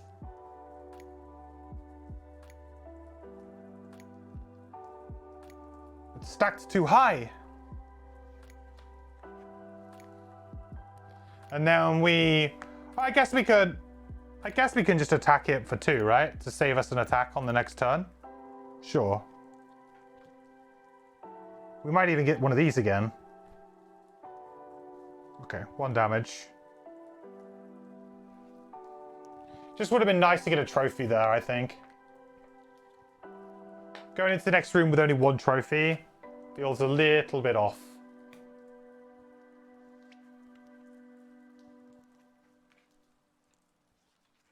Oh, I guess I could long rest next turn, actually, couldn't I?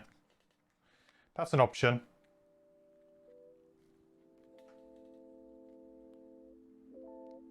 Also, I guess the section link will happen immediately, which is interesting. Maybe I don't long resting would be risky then if like some crazy thing happens.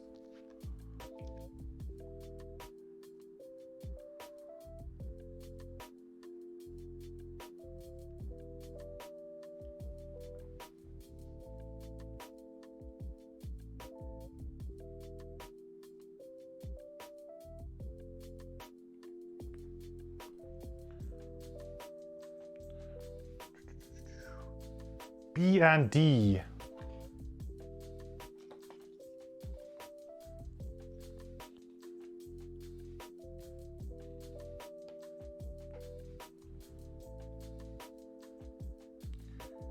Okay. Show us what you got.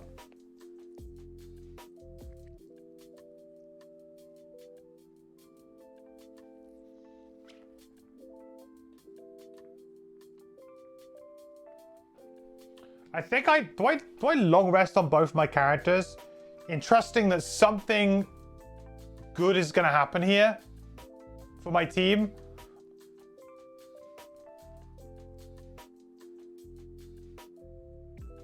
So the doors won't just fling open, will they? I mean, if the doors fling open, this could be really problematic. I don't know. See, this is like one of those times where if you knew the scenario beforehand, you're really going to have a big edge here. Because both my characters have 1 card in hand. So let's face it, we want to long rest. Long resting would be great here. We would get some health back. There's very low risk. You know, we're getting attacked by 1 thing here, but we're going to be healing back anyway. Relatively low risk. Plus, whatever happens, happens immediately. And if it was a good thing for me, like if it opens the next room and then it's like, oh, hey, the scenario ends when there is 5 damage tokens on the console in the next room. That has to have 5 tokens on it. But also, is that just me? Is that me like wishful thinking here? And actually, it's just going to be, oh, the door's open. You see another console. Go to do that console as well. And like literally, it's like, oh, okay.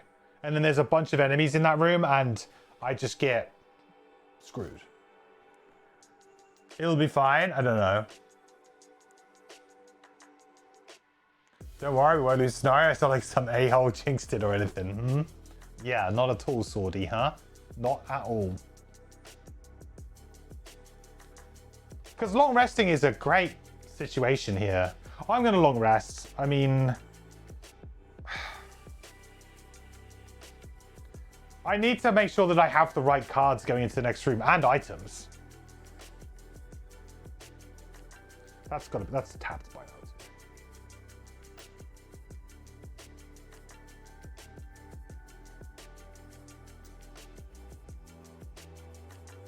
Okay, it's gonna stay put. 3 damage tokens. I'm not gonna move them. I guess maybe I would move. If anything, I would move them behind me.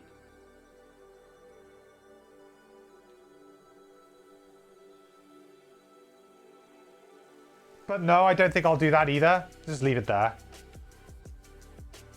Okay, let's do it then. 121.1.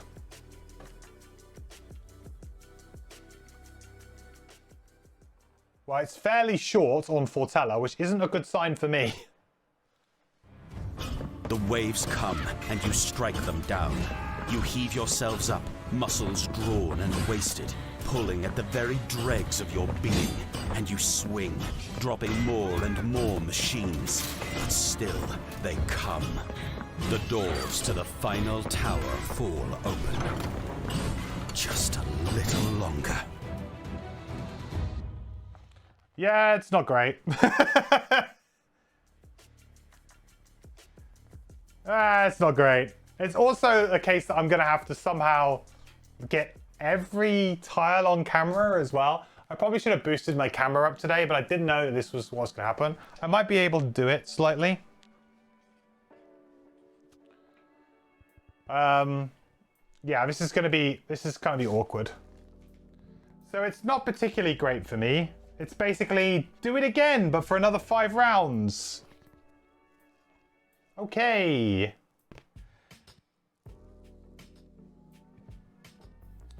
Survive.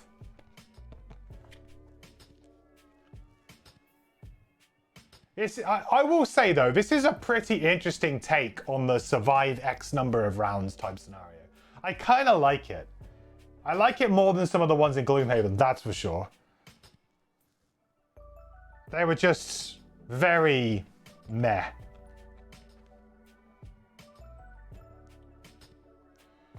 So the doors fling open.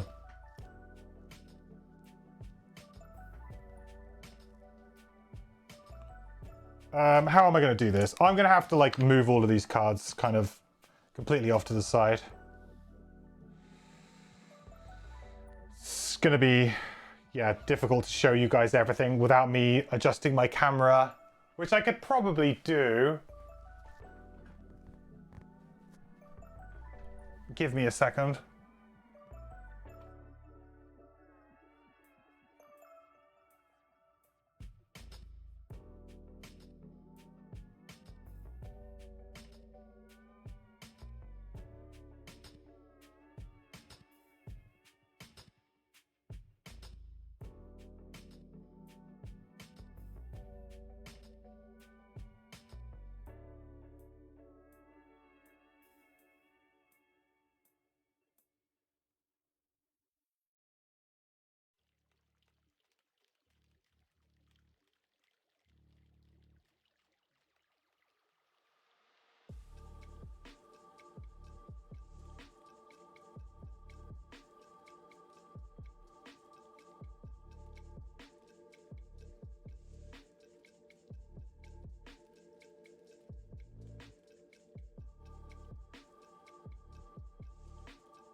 Okay, hopefully that's a bit better.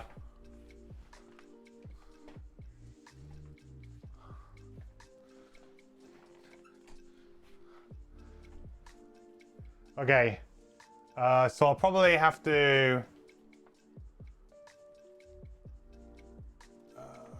yeah, we'll have to quickly just...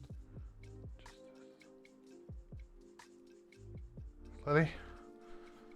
Focus will be slightly off.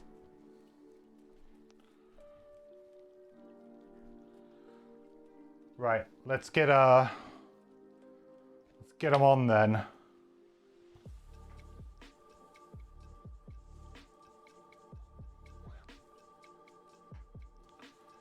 To be honest, all this is getting refreshed anyway, right? On the long rest anyway, so just don't have to worry about it too much, as long as I don't knock these dies.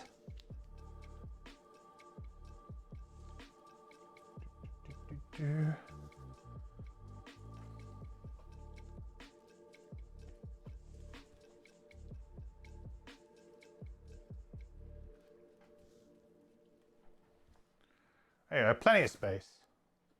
Loads of space.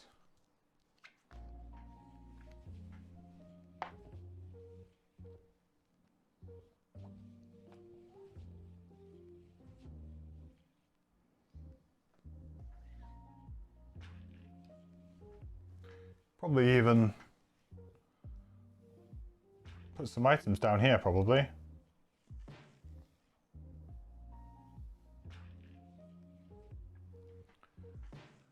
Oh yeah, I got all of this up here.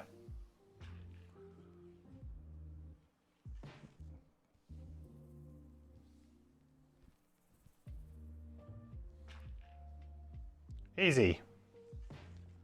Now we'll just put all the trapper stuff down here.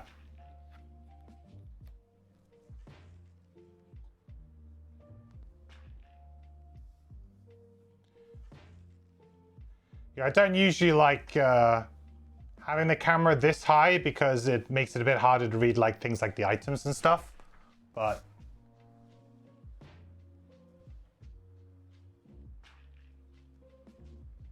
hopefully that's all kind of okay.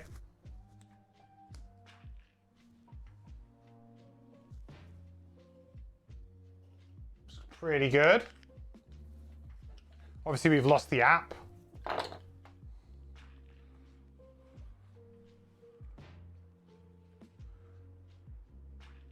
Looks like we lost some light somewhere as well, or is that me?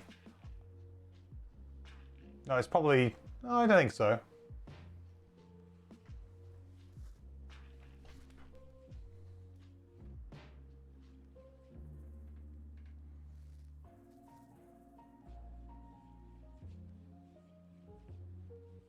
It's just that annoying glare on that, but there's not much I can do about that, unfortunately.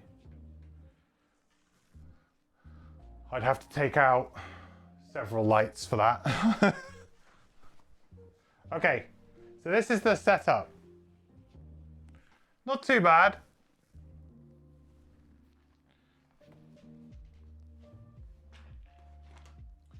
We need another bit of pipe.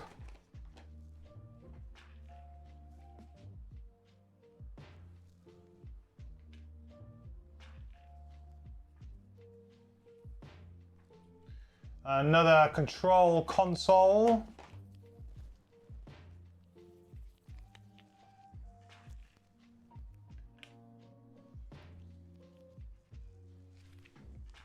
So this one's got 5 health.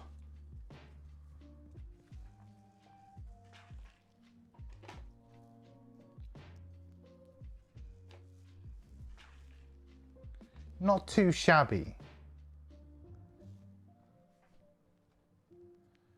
Ooh, there's a chest. Hello.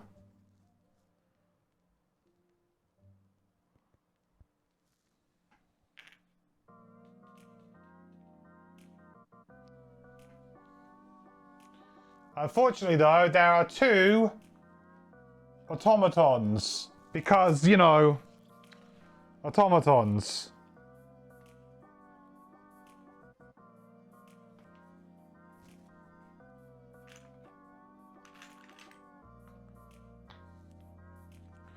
Of course there is.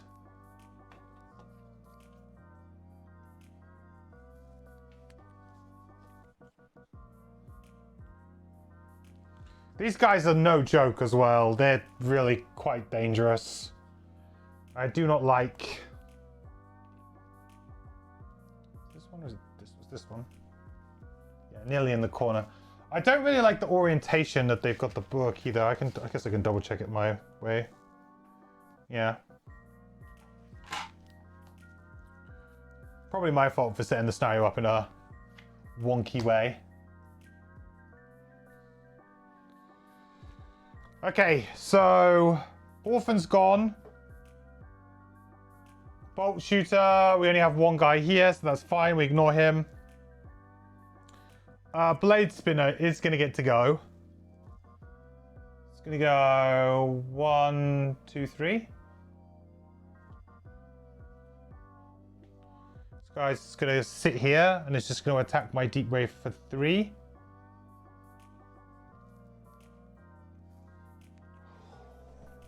Finally! Ruin machines are going to start their marching. 1, 1, can't move. 1. Automatons. 1, 1.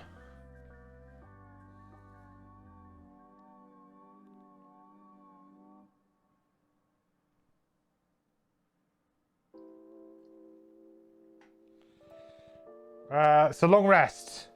Actually, that long rest turned out okay for us, to be honest. I'm also going to loot this to gain a trophy. Nice.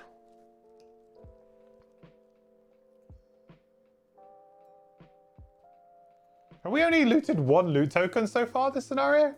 No. I guess we kind of have, you know. Huh. 1 coin. I mean, we got the random item, right? Well, what can you want?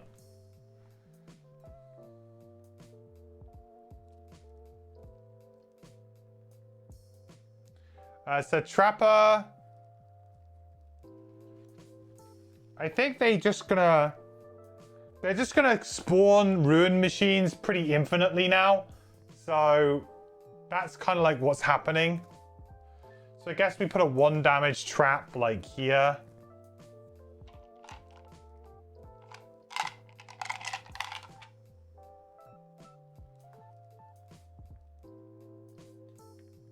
Just means they have to go through the difficult terrain. Using this ability. Okay, and then we heal 2, and we've got to get rid of cards from both of these guys, huh? Gonna get rid of some cards. These guys are immune to disarm, right? Yeah, not immune to stun though. So I guess probably our plan here is just to hunker down and stun those 2. You know, maybe a few rounds back to back. Maybe use our immobilizers. That's all I can kind of really suggest here. The good news is that we can get there next turn if we activate that trap, right? With the Orphan. So we can kind of get that jump on that round, because we can go... sorry, I should put these hexes in so it doesn't look weird.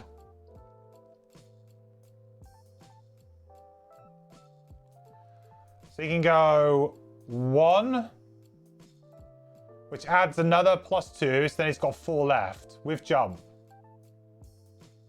So 1, 2, 3, 4. So we can actually get there and we can start hacker-manning straight away. But the scary thing about that is that the steel automatons will be like, oh, hello. And they will immediately go in and just destroy. That is a bit of a problem. Whatever I do, don't let them block that door. Yeah, that would suck. We have to go fairly early and get into the door, right? We go in fairly early and then we drop our own traps. Like, I almost kind of want them to move it here a little bit, and then I just like drop a trap on the door and be like, see you later. I've got so many control pieces right now on my on my Deep Wraith, that I feel like we should be okay. As long as I don't do anything stupid. Just don't do anything dumb. What's our worst card right now?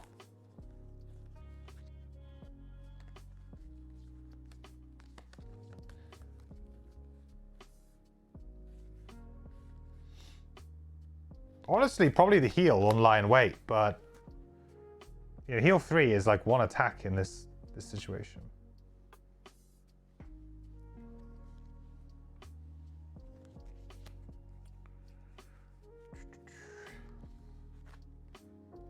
I guess you would say that maybe extra decoration just isn't very good. But it is a move 3, which allows us to move onto like a trap to then get the +2 move. But just moving and doing like a couple of damage to some people, is that really what we want to do? Probably not. Like realistically, we're just trying to survive, aren't we? So although it's a very good card, I actually don't feel like it's going to be the best placed card for us this scenario.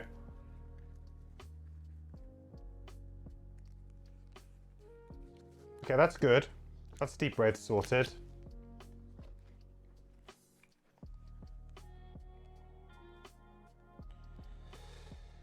Probably dismantle. I don't feel like I'm going to want to dismantle any traps. So I think we can quite comfortably get rid of that.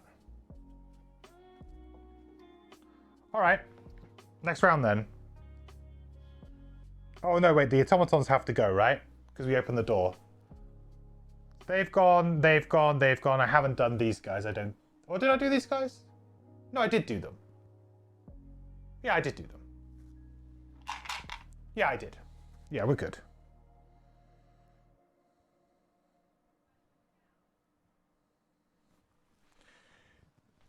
Oh, more bolt shooters? Great. Just what the doctor ordered. I thought we were out of the woods with them, but I guess not. I guess we're on round 10. We're doing pretty well.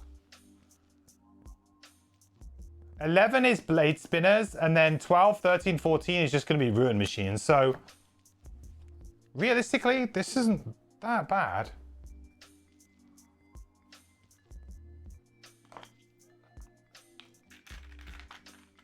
Hopefully, these guys will just stay put and not really bother us. That would be swell.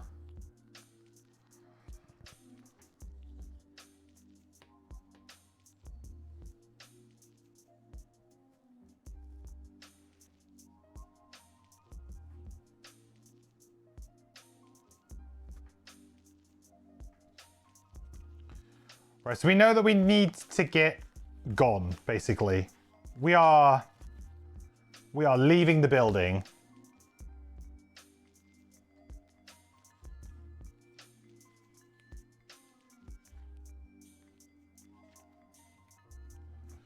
Trapper needs to get some traps down and then basically just dawdle them.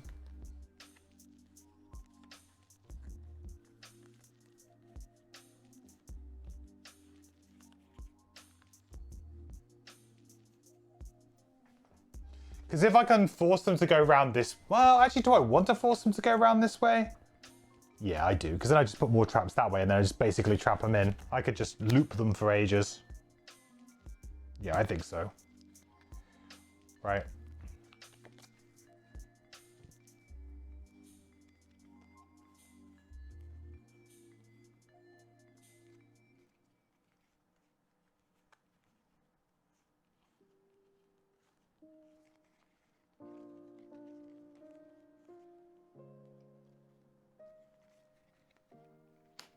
Yeah, I think I'm going to burn a card on the Deep Wraith here to just get ahead.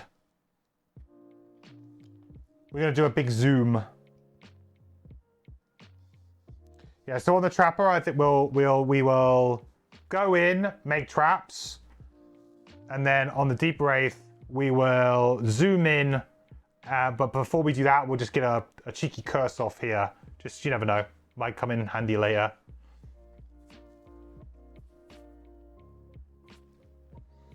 Okay, Orphan first. So Orphan is going to go Actually, what are these guys doing? All adjacent enemies suffer 1, move 4. All adjacent enemies suffer hazardous terrain damage. That might not be too bad. So we're going to go here, which is going to heal us for 3. Also, we're going to get blessed and strengthened. Orphan MVP. Crazy. And then we're going to go to there, which allows us to put a token here.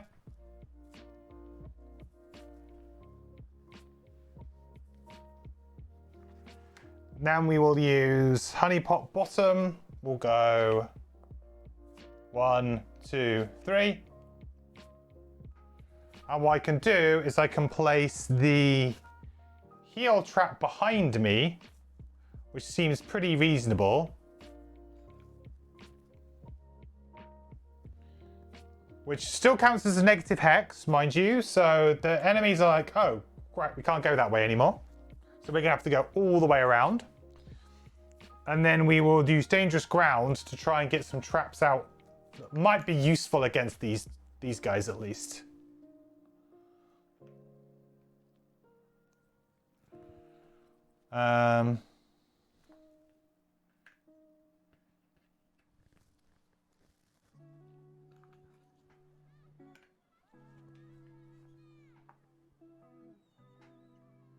Then we kind of insulate ourselves in our little bubble.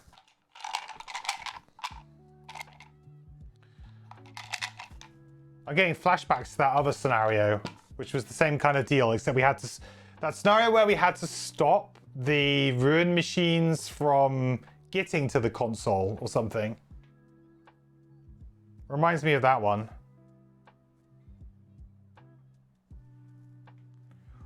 Get some XP.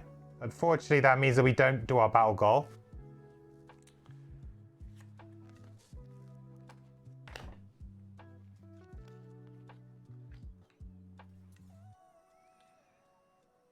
Right, so bow shooter. So it's just on the deep wraith. So 1 attack on the deep wraith, basically.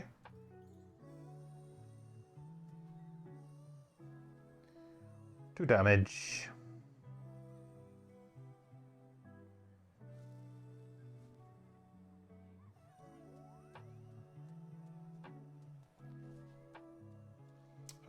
Then deep wraith's time to shine.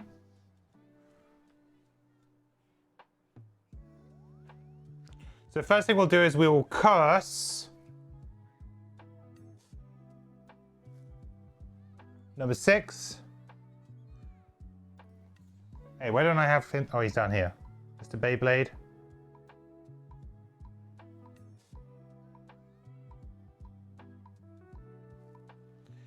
Then we're going to teleport 6. These guys have got move 4 though, right? 1, 2, 3. Oh, that's good. They ain't going to be able to get me anyway.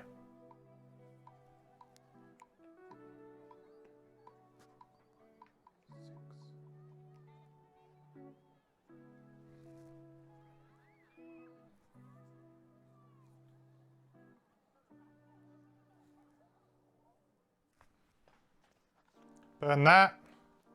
Gives me an XP. Creates dark. And we're in. Okay, good. So this is it now. This is basically like the win state, if you like. If we can continue this, we should be good. And we only need to do this for another 4 rounds.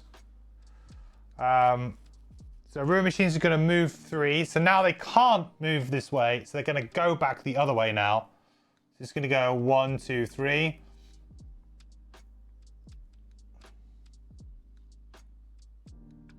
One, two, 3. 3. 1, 2. Kind of annoying that they had a big move there. I have to be a little bit careful here. Okay, so then this is going to happen. So number 4 is going to go to here. And unfortunately, the orphan is going to take hazardous terrain damage, which is, what, 3? Yeah, 3.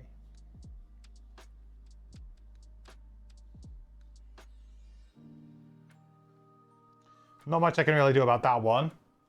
And then 3 damage to the Deep Wraith.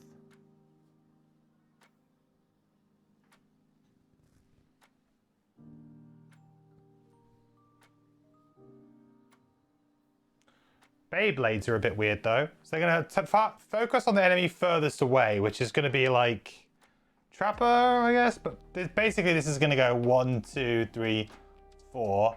And this one's going to go 1, 2, 3, 4.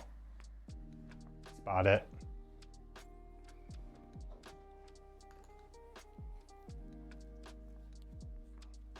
We've got to be a bit careful because the Orphan is like, yeah, a really good spot. But next turn we'll just move the Orphan to the back, and then we'll try and wall off some more. Is this when you say this is easy?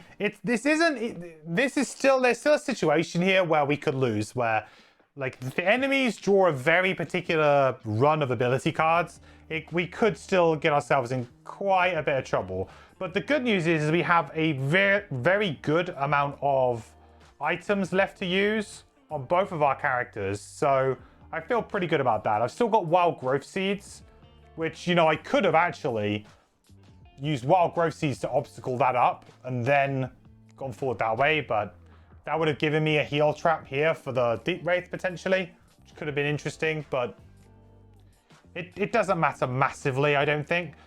Maybe it's good to have Wild Growth Seeds to place it down here. Because ideally I want to block up, like, I want to make it so there's only 1 hex, maybe adjacent to the Orphan.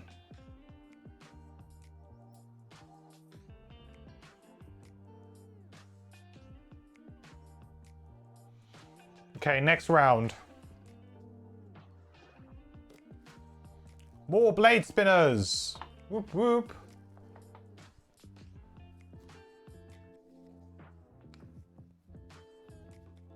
But yeah, as far as like survive style scenarios go, this is a very interesting one.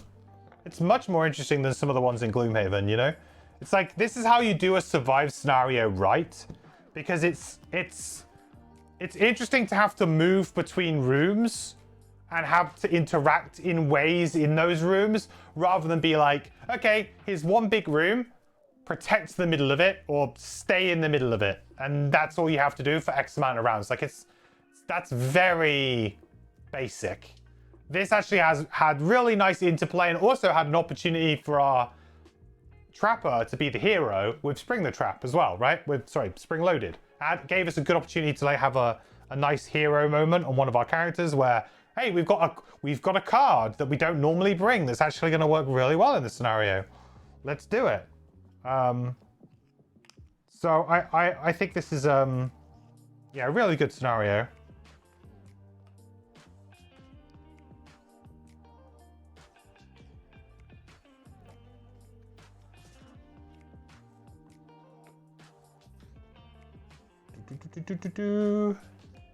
So big question now though is how do I yeah, how do we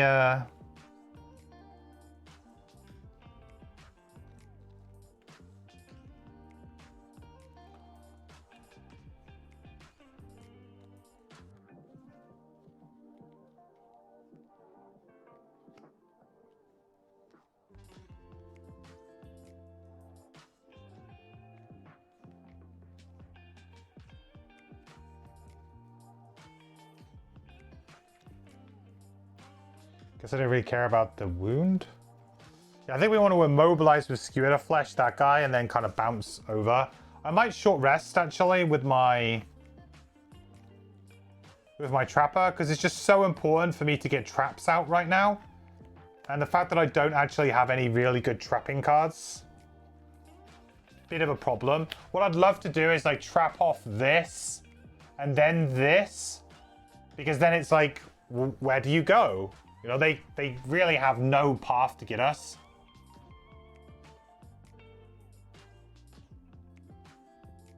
Or alternatively, I trap off this half of the scenario, so then they have to go across the pipe and then through like one small gap up here. That would also be really tough for them to overcome. All it takes, though, is for like one enemy to break the trap line and then we're in trouble. But I think I will short rest.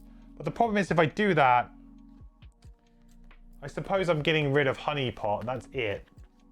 But it's very important that I get these traps out now.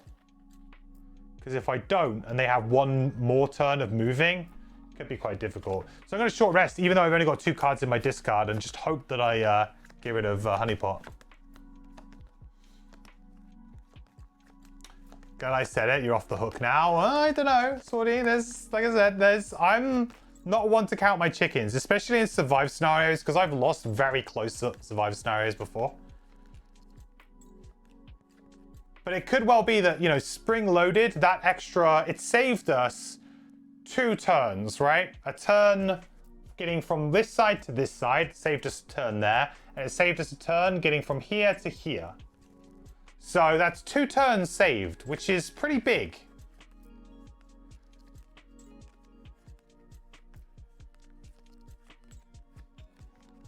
Honeypot, lovely.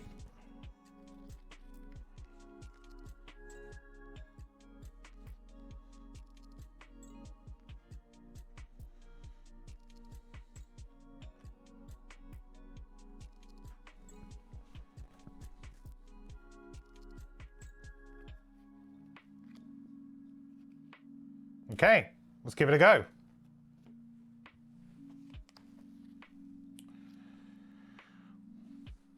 Ooh, that looks like boost the speed on our trapper potentially.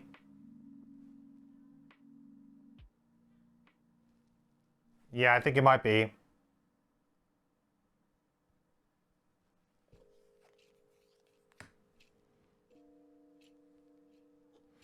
Right, so Orphan first. So we really, honestly, we just want to sneak. I think we just want to sneak back here, where it's nice and safe. Do another point of damage.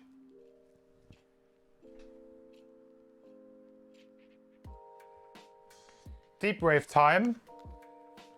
So I'm going to learn my lesson a little bit here, and I'm actually going to make sure that I use my Corrupted Blade properly this time. So I'm going to attack for 1. I'm going to use the Corrupted Blade to add poison, muddle, and wound to the attack. He is immune to poison though, so it's just going to be wound and muddle. So we'll attack for 1. Okay, nothing. That's fine. So he's immobilized as well. Then we'll do the attack again, but this time obviously he's hopefully do a little bit. Oh, rolling. That's good. Hey, there you go. So that's 2 damage. And because of that rolling, that goes through. That's nice. What number is that? 5. So it's 2 damage. Wound. Muddle. Immobilize.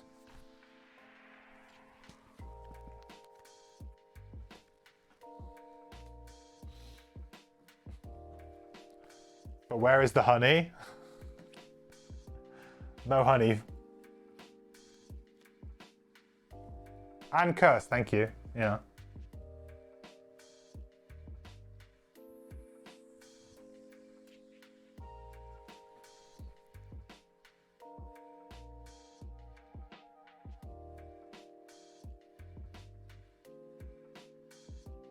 Oh, actually, have I cheated? Actually, I think I might have cheated. Oh, I might have cheated. Because I don't think I can place a trap there. Because it's a door hex, right? Or is it considered a corridor? I'm getting confused. Am I confusing myself? Am I just doubting myself for no good reason?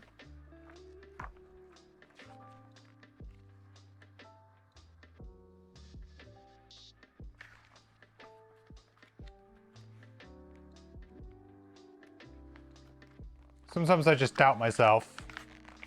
I'm like, no, maybe I'm cheating.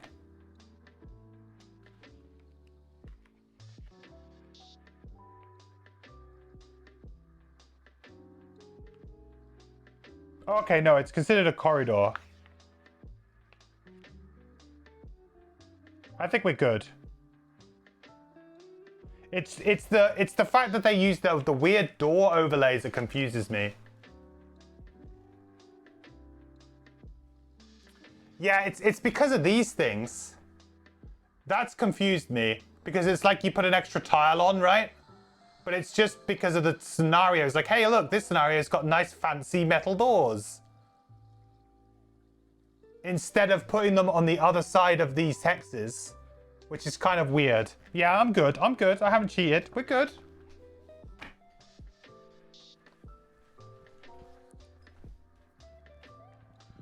I was just thinking maybe I couldn't have put that trap there. And if I couldn't, then that's a pretty big deal.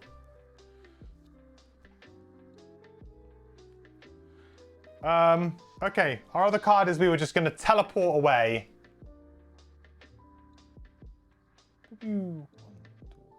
Can't quite get to the chest. So close.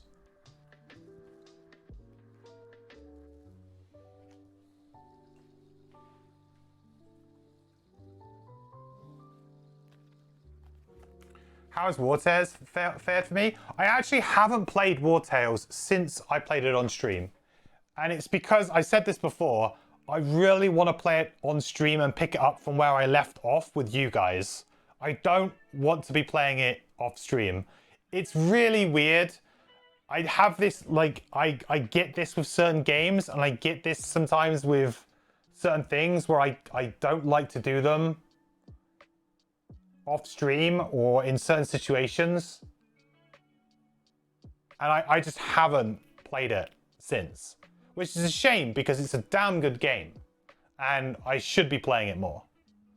It's one of the kind of curses of me not having as much time to stream, is that if I find a game that I really, really like, and I'm like, this was a great game to stream too. Like, it was really fun engaging with you guys playing it, and new people coming to the channel and coming in and helping out as well and giving advice. It was a really good time. And I'm like, oh man, I just kind of want to do it again, but I can't just, I don't unfortunately have the time. I have a day job. I have a lot of other responsibilities, so it's very difficult for me. Maybe we'll play on Friday or something, but the thing is that that would be like maybe replacing the retirement stream. Have I played BG3 all the way through? Do you mean Baldur's Gate? I haven't even, I haven't played Baldur's Gate yet. Is the 1.0 releases this year, right? That streamer mentality, yeah. I would love to be a full-time streamer because then I would have no issues, because then we would just be like, yeah, we play War Tales again tomorrow. We play War Tales again, like, you know, we just play War Tales for 3 days, complete a run, have a really good time, and then we could even play it again if we wanted to or whatever. Like, I wouldn't feel like such a commitment. And because Frosthaven is something that I want to play, but also I need to play, it's very difficult for me to be like, okay, let's play something else. I do need to do it though. It's something that I'm very conscious of. You know, since I've started to predominantly stream only Frosthaven, you know, a lot of people can't watch the channel anymore. You know, they can maybe lurk or something like that, or come in at the beginning and say hi. But my Twitch is not really growing in the way that it was because it's difficult. There's a lot of people who really want to watch me play, but are playing themselves, and there's spoilers, and it's a weird kind of middle ground. Like, it's a weird beast, Frosthaven, right? I need to be playing it, and I want to play it because I am enjoying it, and I want to be able to make content about the game for my YouTube channel. So I need to play the game, so it makes sense to stream it, but then I'm not like maybe doing other things, which I would like to do in the future as well.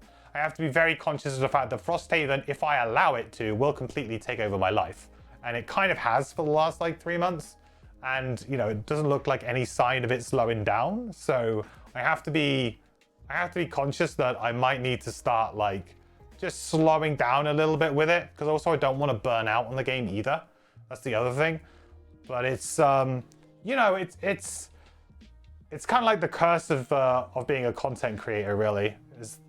I want to be making content because it's like the most fun that I have, and I want to be able to put videos out that people enjoy and find informative and are useful. But I can't do that unless I play this game, and this game is one of the longest, if not the longest game I have ever tried to play. That also arguably needs more than one play. So it's, and I'm one guy, you know, doing this in his spare time. So it's difficult. It's very difficult. Start limiting a percentage of your week, maybe 60% Frosthaven and 40% other games. Yeah. Clone yourself, please. I would if I could. Honestly, I would. I really would. Okay.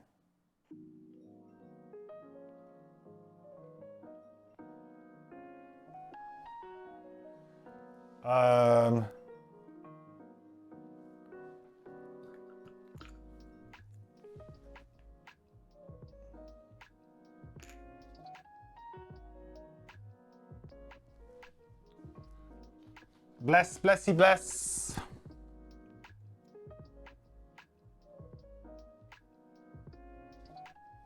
You play Frosthaven more intensely than me, and you think, if anything, you have gotten anti-burnout.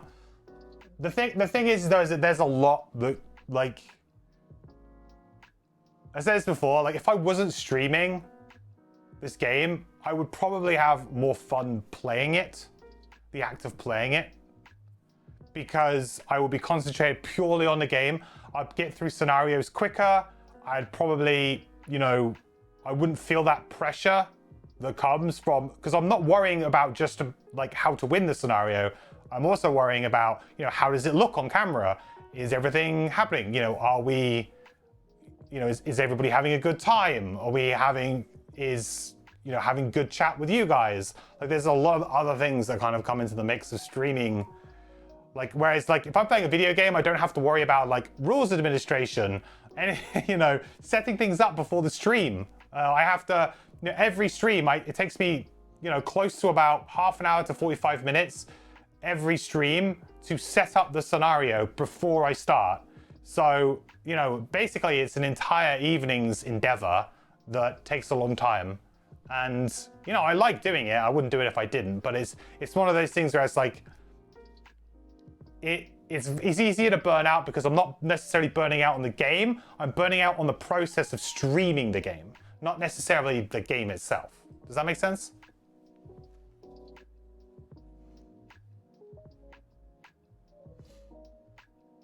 Scenario 59, how many are there? The book is...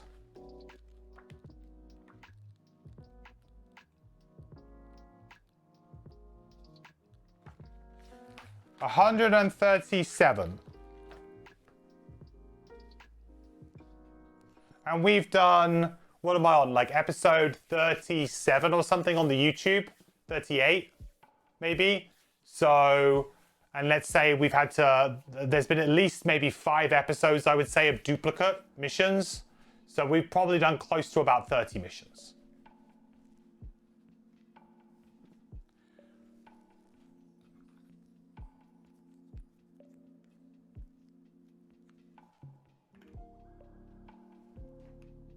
Oh, what is that? That's a wormhole.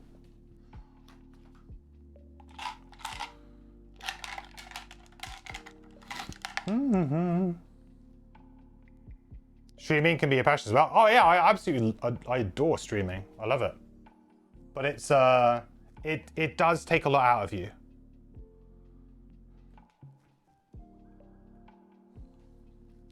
You know, because when I finish tonight, whatever that will be, whatever time that will be, I have to finish. Then I have to spend usually about 20 minutes, half an hour, just winding down and then putting together the YouTube video, making sure that it's, you know, cut in the right places, upload that to, basically set that to process overnight and render overnight. Then in the morning when I get up, I need to make sure that I upload it to YouTube so that it gets uploaded to YouTube and it will process throughout the day. Then when I get home from work, the first thing I usually do is I do a thumbnail, I do all of the chaptering, I'll do all of that stuff for that episode. Then I'll upload that and make sure it's all correct on the YouTube. If everything's gone swimmingly up to this point, hopefully it has, and then that goes up. So even like when, like, you know, the process of when you're even offline is a lot. You know, I think a lot of the, especially with video games, a lot of the misconception about streaming is that streaming is something that it just happens when you're live. Like there's not, and I think a lot of people want to get into streaming because they feel like, oh, I'm playing a video game anyway, or I'm doing this thing anyway, so why not just turn the camera on? I think a lot of people kind of get that, and that's fine if you enjoy doing that and you don't really have like much of a like interest in growing it as a passion. But if you do have an interest in doing it, then you really have to be thinking about it a lot more. You have to be thinking, okay, if I go live today, what am I doing? You know, what are we doing today? What's the goal? Like, what are we trying to achieve? What's the schedule? You know, you need to kind of like have those things in mind if you really want to grow doing it as a passion, as a hobby, or even eventually maybe a full-time job. You know, it's something that you really have to be planning those things for, and that's a lot of time off stream doing that. You like to stream, intend to play Final Fantasy 14, but your PC is garbage and keep crashing. Yeah, kit as well is a big deal. Like I've spent so much money on kit, you know, just to kind of get things to a level which I'm happy, because you know, there's that element too of trying to put together a decent looking stream too. Absolutely. And yeah, if you mean like if you like to do it just because it's like more of a casual thing and there's like a couple of your buddies might watch you, then that's absolutely cool, man. That's, you know, it's amazing that you can do that kind of thing. But if you are, you know, if your goal is to, hey, I want to like hopefully grow a community, a channel, you know, I want to try this thing, then you really do need to be thinking about all of the other things that go around it.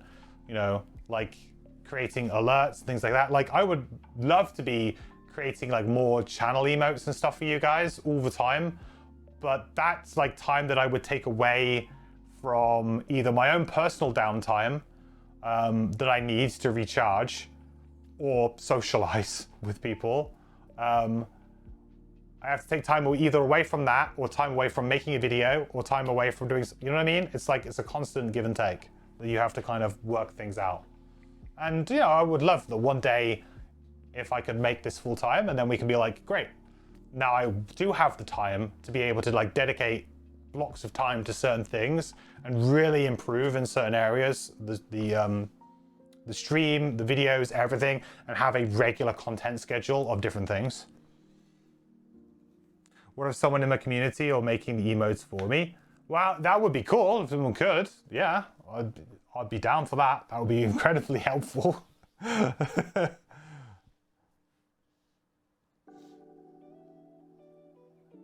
I gain an XP there? I think I probably did. I don't think it matters too much.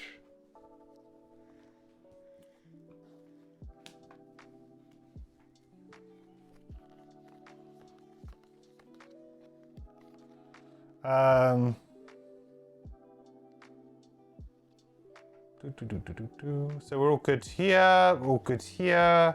Oh, who's the one who was wounded? Is it 5? Yeah. Dead.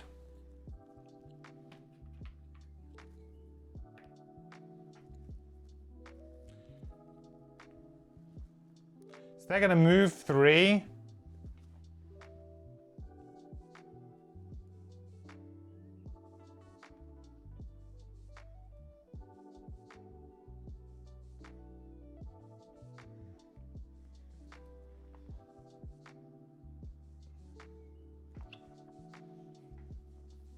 Ooh, big move.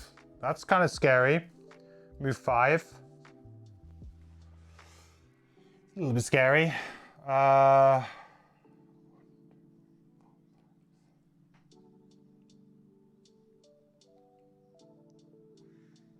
it's very scary.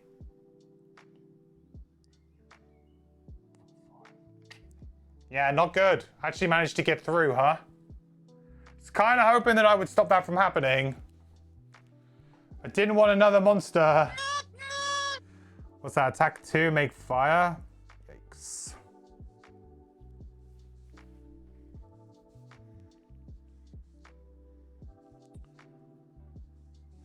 feel like when you schedule your streams, you eventually get there, or just stream all day, every day.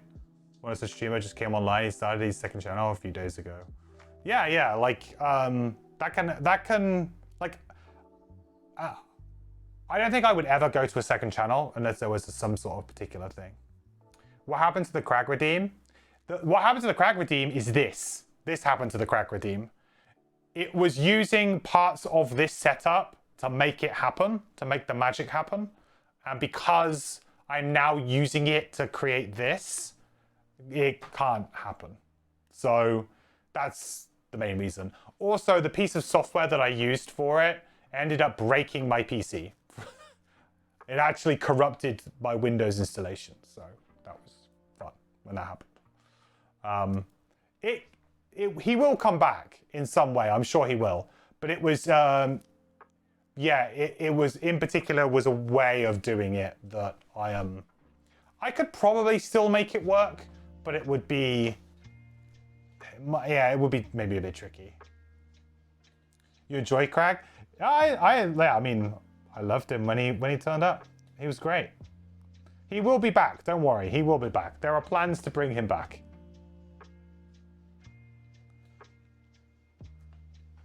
Oh, come on, dude. Really? Do I take 4? Well, I guess I do. It's just survive, isn't it? So we just use our health as a resource here. Got corrupted scroll anyway.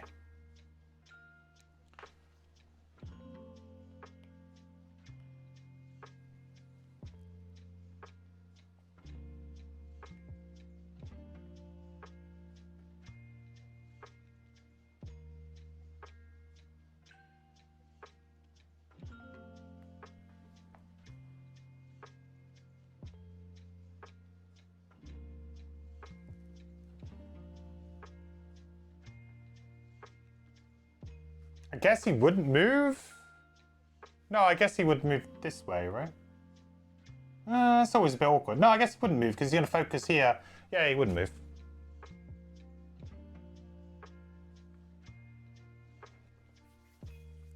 Now it's just ruin machines every single turn, right? I'm not going to track these guys, I don't think, because I don't think they're really going to matter. And for the purposes of just trying to finish this scenario, I don't think it's going to be the end of the world, is it, really?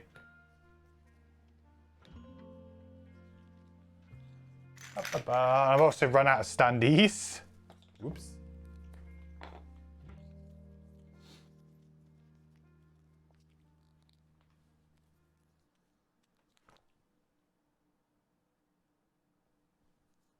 Hit you up after the stream and let me know what ideas you have. Yeah, I could do that. Probably not today, because like after stream is going to be like 1 o'clock in the morning my time. But yeah, we can do that. That would be very helpful, Peaceful. Appreciate it. I've got a list, basically, of ones that people have requested that I've got ideas for, but I've never been able to kind of make it work. I've sort of tried, I've dabbled, and I didn't manage to like do it, you know, like in an hour of dabbling around. So I was like, okay, well, if I can't do it that quick.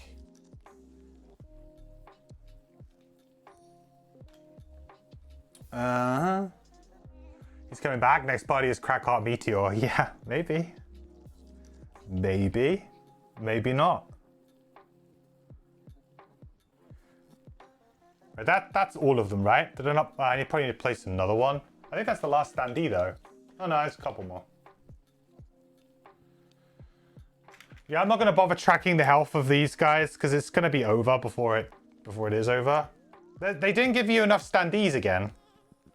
I think I complained about this last time. I know that like it doesn't happen very often, but I mean, in a premium game, guys, I shouldn't have to be using the Crimson Scales ones.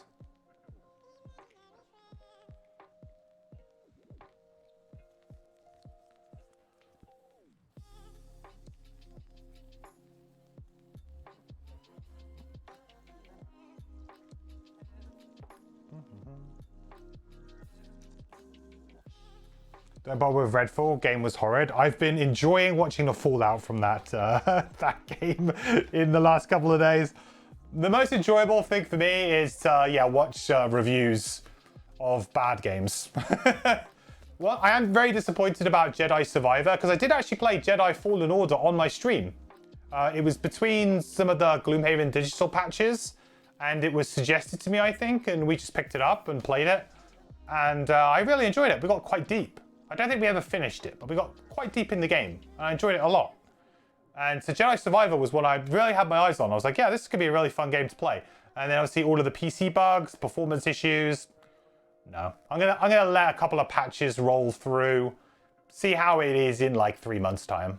And then if it's, hopefully at that point as well, they'll be on a little bit of a discount or a sale, and then we can play it. But the thing is it will definitely be on like probably Game Pass or something in the future as well.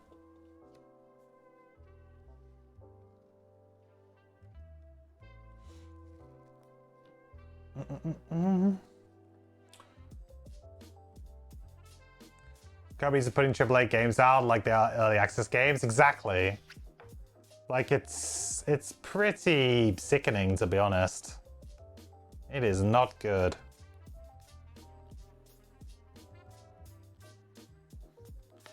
There are some issues right now.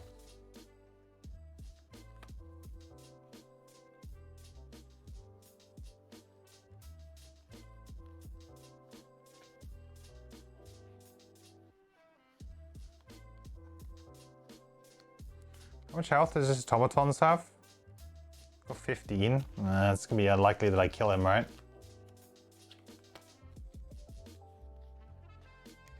Yeah, this is kind of awkward because again, I want to just like place a trap or something, but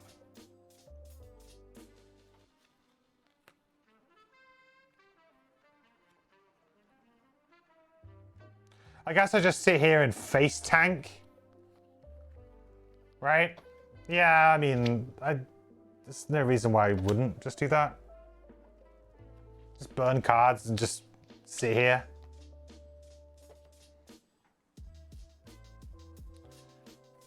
We should be absolutely fine now, really. Realistically, this should be fine now.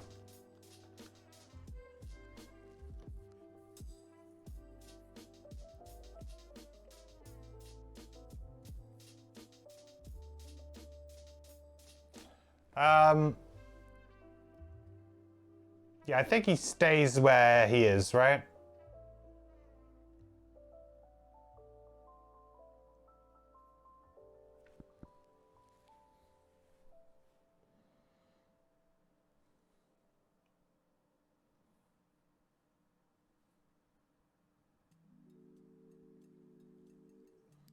Yeah, it stays where he is. No reason to move him. A little insulated home. The good thing is then we only need to survive one more round after this, I guess, because when it goes to 5, we just immediately win, right? Or does it say end of round? At the end of the round. Okay, we have to survive the full round. Oops. Punch. Okay, speed Gloomhaven then for a little bit. Let's just get this over the line. All right, we'll move here. We will... he's got negative conditions, so we're going to get Pierce. We'll attack for 3. Stun. We'll use Spyglass and we'll use Heavy Sword. Why not? Kind of makes sense.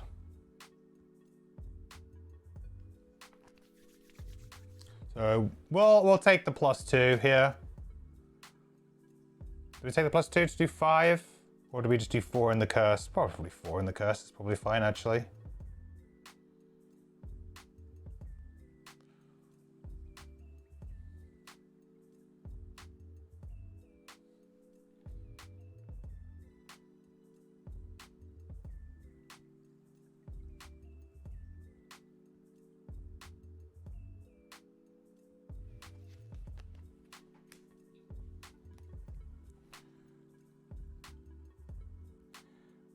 These guys do nothing again. It's crazy. These guys have just done nothing the whole time. Move 3. Is that a problem? I don't think it's too much of a problem.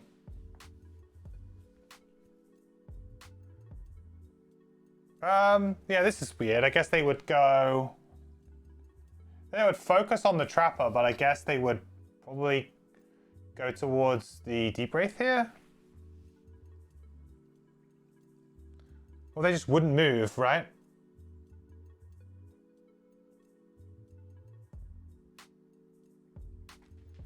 Man, it's late. I'm getting confused. I'm confusing myself. Do I play Magic the Gathering? I used to. Haven't for quite a while. Used to. Used to be really into it, actually. Used to go to like GPs and Pro Tour qualifiers. Back before they changed it to be a Pro Tour qualifier. When it used to just be Pro Tour qualifiers. That's when I used to play. I started playing at end of Innistrad block. Avacyn Restored, I think, was just going out of standard or something. I think it's Avacyn was just going out, and then I played around then, and I would say Return to Ravnica was probably my period of playing a lot, and that's when I was going to GPs and Pro Tour qualifiers, and then I stopped playing after Theros. I would say that was probably about the time I sort of stopped. I played a bit of Khans, but not a lot. I've drafted Khans, I think, and maybe played Sealed. But I don't think I played much of Khans at all.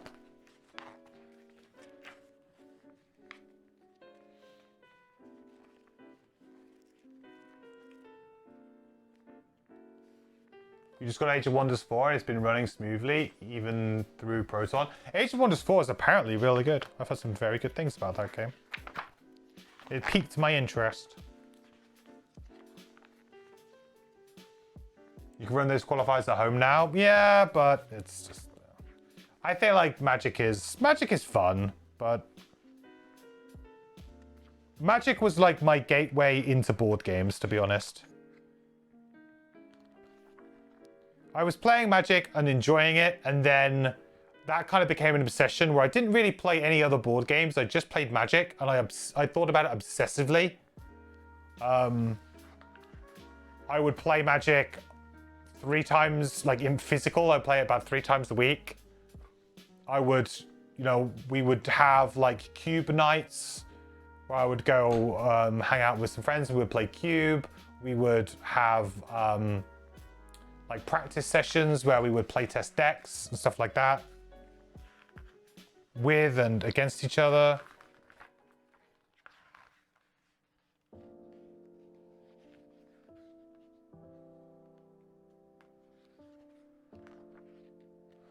It's a lot of fun. It was good times.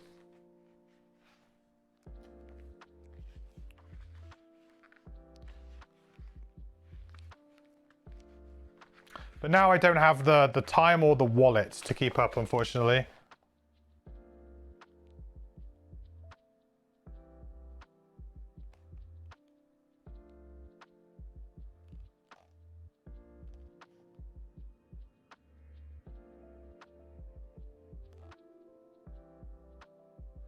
Yep. Doesn't do that.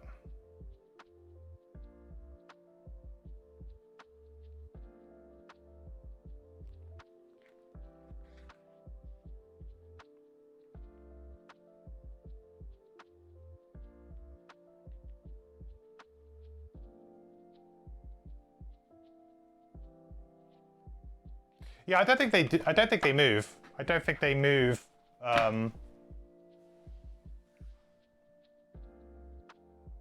This guy will move.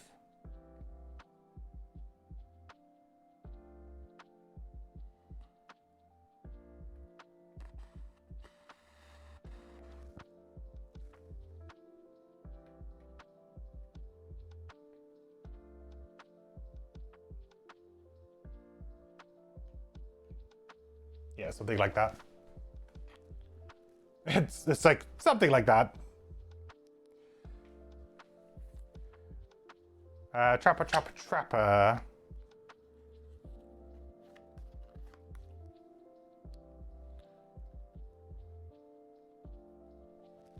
So we'll use pyrotechnics and we'll put a 3.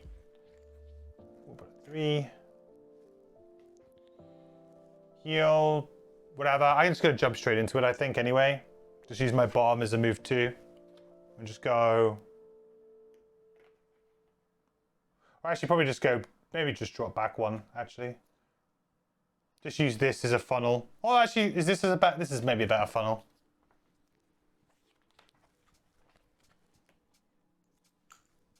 We'll go for 3. I will say that I guess the only problem with this scenario is that because it spawns so many monsters, there's like so much going on in the last few turns, but it's all kind of like set dressing. Doesn't really do anything.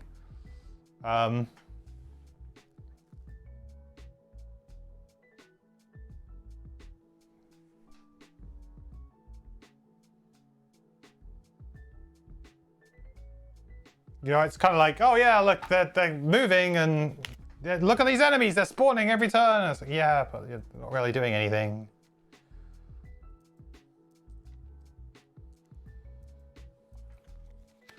Yeah, that's like the last 2 standees. You know, it's just not really, not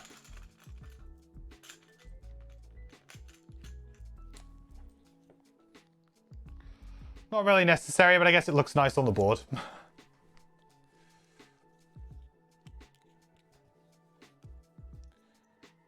Got you into digital Magic because you want to be able to play anytime, not just Friday Night Card Show. Yeah, I mean, like when I got into Magic, like there wasn't really, apart from like Magic the Gathering Online, which I did draft in, because it was the only way to draft back then, online. But then when Magic the Gathering Arena came out, I did play it for quite a while. I probably played it for a good few months, I would say. But again, my interest kind of waned again because it just felt very, like I could already see like the costs mounting up and stuff. And the thing with Arena is that you couldn't resell the cards. I used to love an online that I could just draft, and if I was to just rare draft, you know, you open a mythic in one of your packs that was like a decent value mythic, you paid for your draft. And it was just a really good way to kind of consistently be able to draft at a relatively low cost. Whereas Arena was like, no trading, no getting specific cards, like you need to open them. I don't know if they've changed that now. I have no clue because it's been so long. But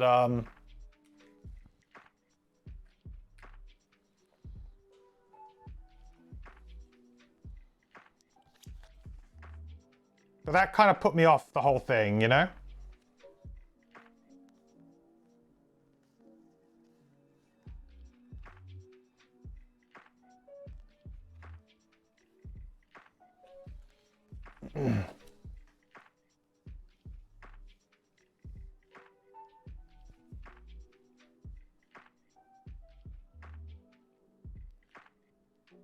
Spend about $100 to update your Commander decks for each new set. I mean, that's fine. Commander's a cool format.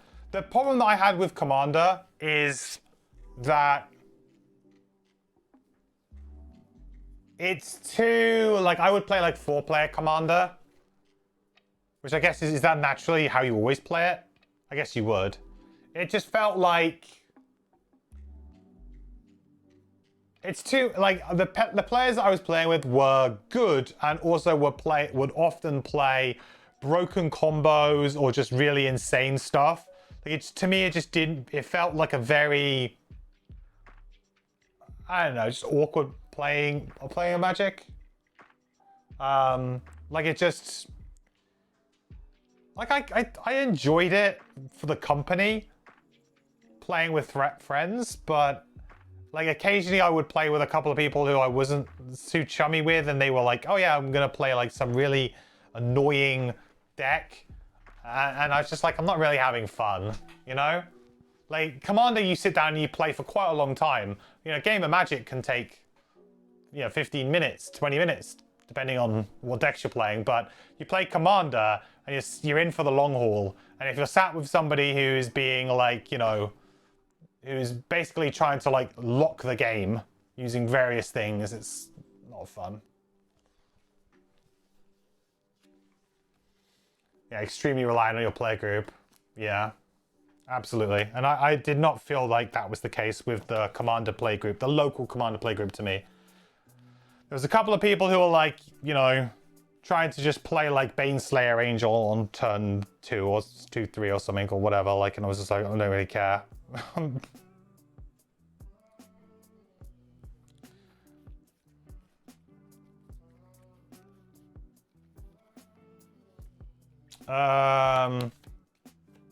Short resting, right? Yeah. That's why there's a ban list for Commander. Yeah, there's a ban list, but it's like... But it's also supposed to be like a casual, you know, more of a casual thing. I don't know. Anyway. Kind of is what it is.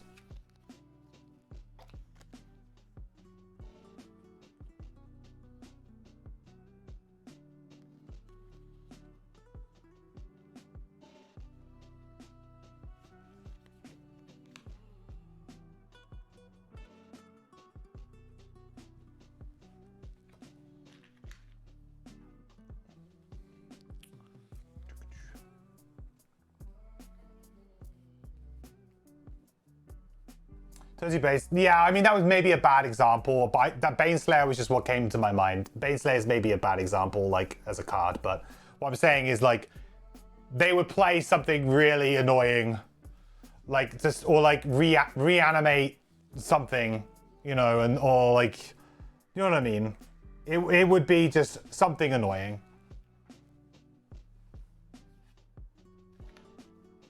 Play some, like, really annoying artifact or something that needs to go away.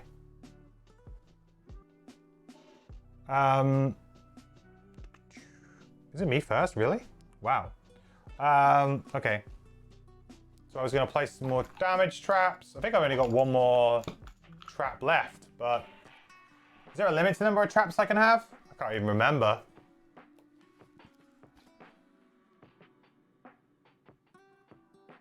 No, use suitable replacements. Do what I want.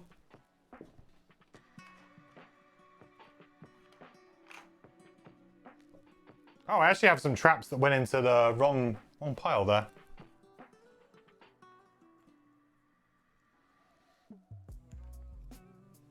Have fun, chaps.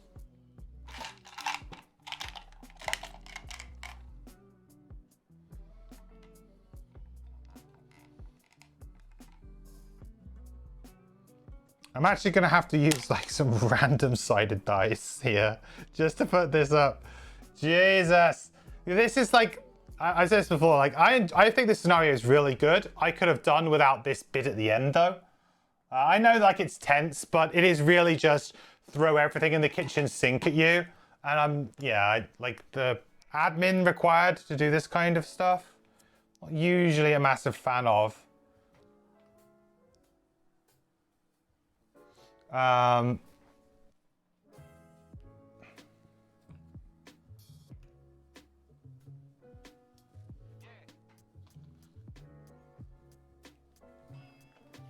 Bye.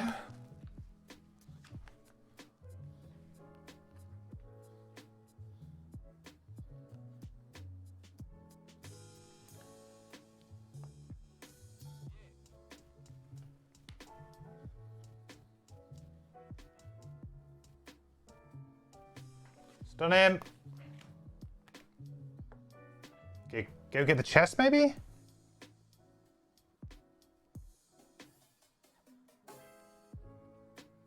Sure. What's in the chest? What's in the chest?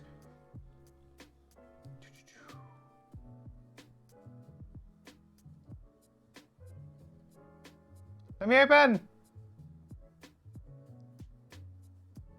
Yes. Ooh. Data drive. What? That's a high number. 227.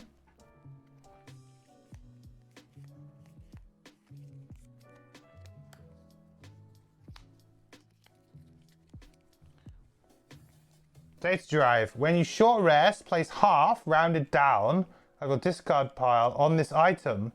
Lose one of the remaining cards randomly as normal, then draw the cards on this item. What? When you short rest, round down. Holy cow.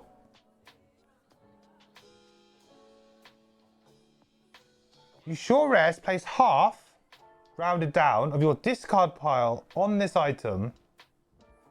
Lose one of the remaining cards randomly as normal. Then draw the cards on this item.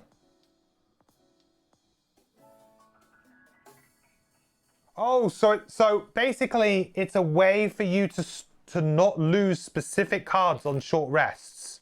Hey, that's kind of neat. That's a really cool idea.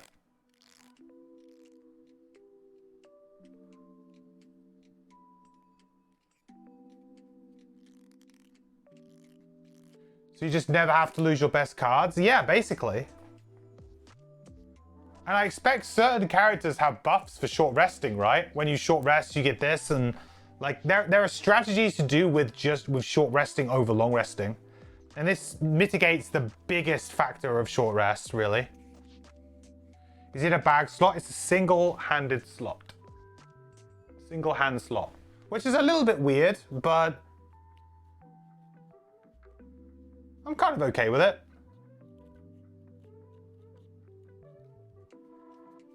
That's really cool. That's super cool, actually. That might be the coolest item we've seen so far. Like in Frosthaven. Just as like an item that kind of does something that I wasn't really expecting. Like it's like completely new item.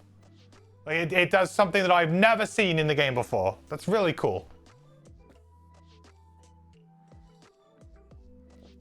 40 gold as well. It's pretty good. Actually better as a hand item. Yeah, I kind of agree. Hand items are,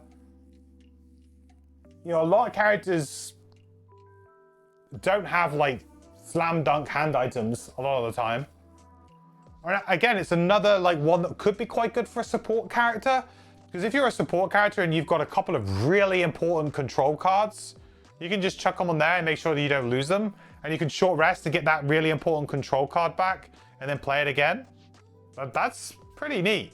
It basically means that, hey, when you short rest, you really just, you can loop a couple of cards quite efficiently without having to really worry about losing it in that short rest cycle. So if you've got one or two cards that maybe you want to go like play two cards, short rest. Pretty good for that. Imagine tinkering with that one, yeah. Super good. I'm glad we went to get that chest.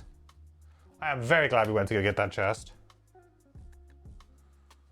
Right, ruin machines, yada yada.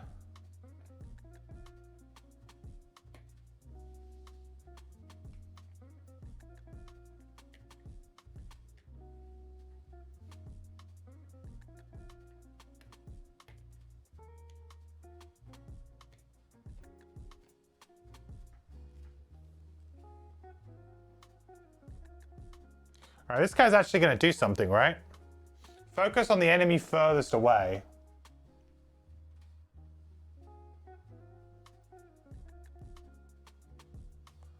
Oh, wow. He's actually going to do some damage to the orphan. No!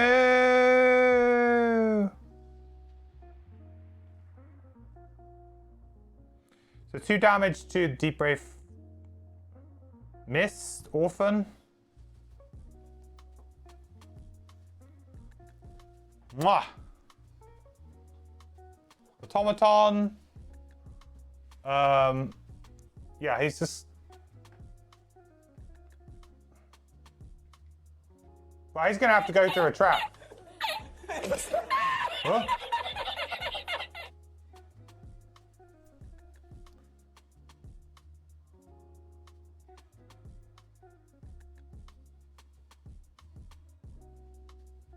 Oh shoot, should I have not put a trap there? Have I screwed that up? I should not have put a trap there. That was dumb of me. Because I want him to go out, yeah. Let's not screw it now.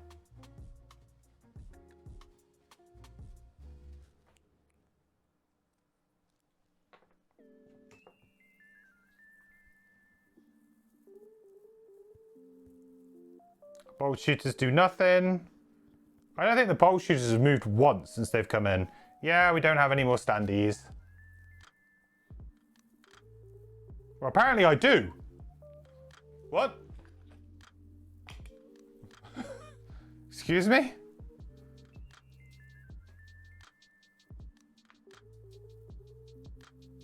$10? Oh, maybe I just didn't add them in. Yeah, they are here. I just didn't. They didn't spawn in or whatever reason.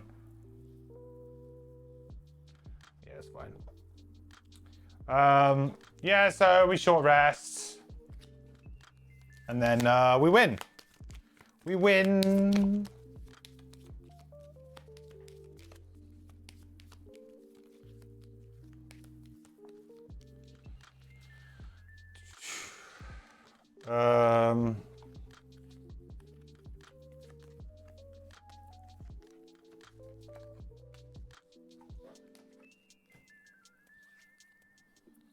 Honestly, it does not matter what we do here. It does not matter in the slightest what we do.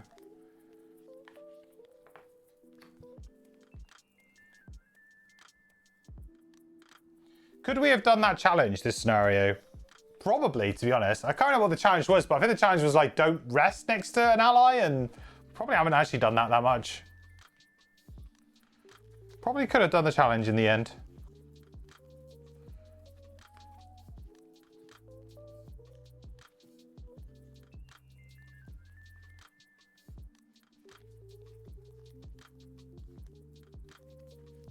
I guess I'll just get 2 XP on the Deep Wraith for no good reason, really.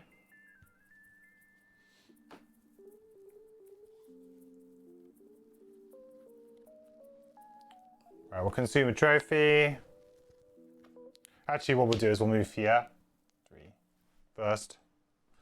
And then we'll push him. This doesn't matter. I don't even care about what I draw here. Yeah. Did I put the final token on? I didn't, did I? Mobilized. 3. Yeah, this is kind of like my point, is that it gets very, like at the end of these scenarios, it gets very whatever.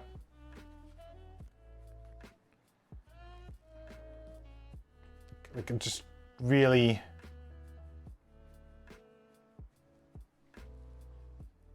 yeah, they can't get to me. One of these guys can attack my Deep Wraith, I guess. Oh, wrong modifier deck. Curse, perfect. Push 2.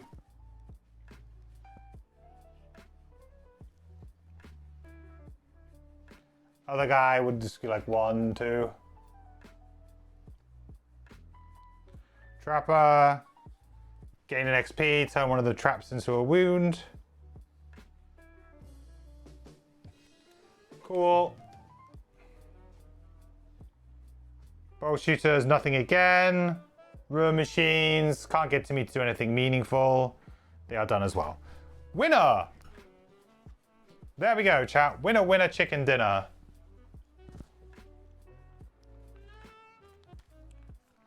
$62.1. Let's do it.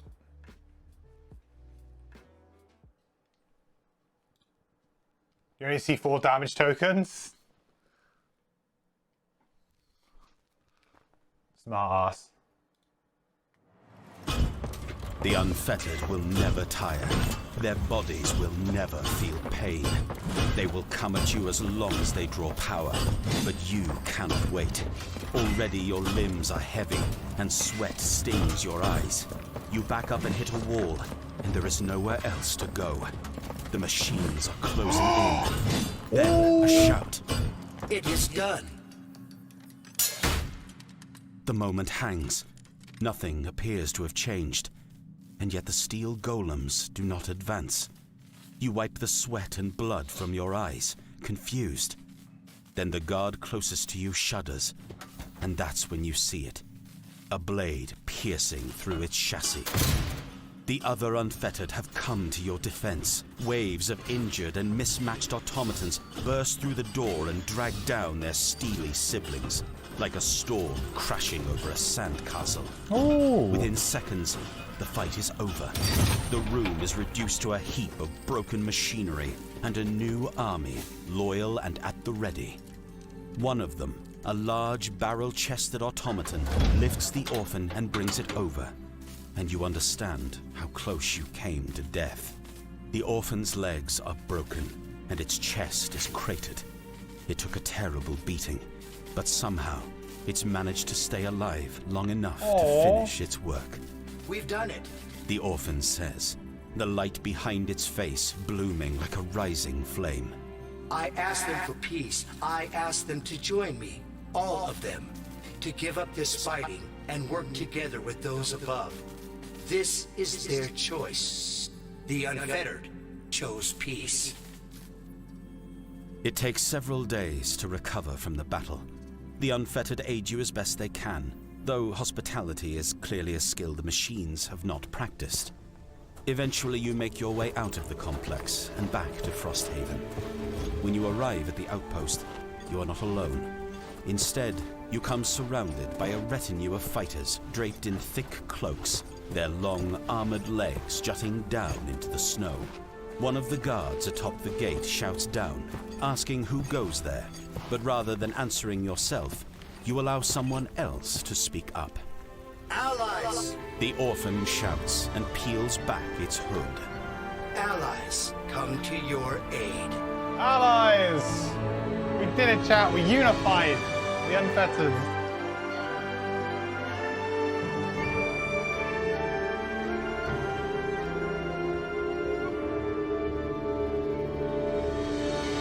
Ooh, baby.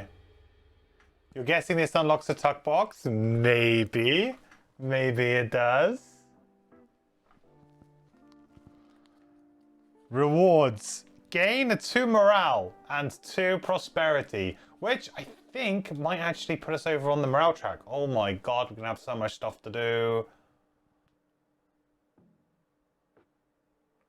Holy cow. Yeah, that puts us at max morale. Oh geez, now I'm gonna have to read that. 2 prosperity.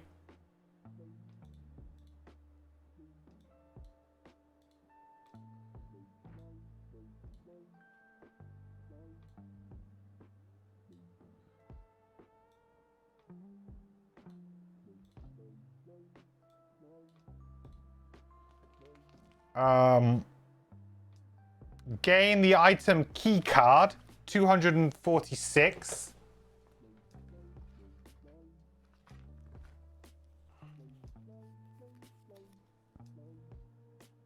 Oh, it's a cipher. Okay, this is like the key to the puzzle book, maybe? Huh. All right. Look at that.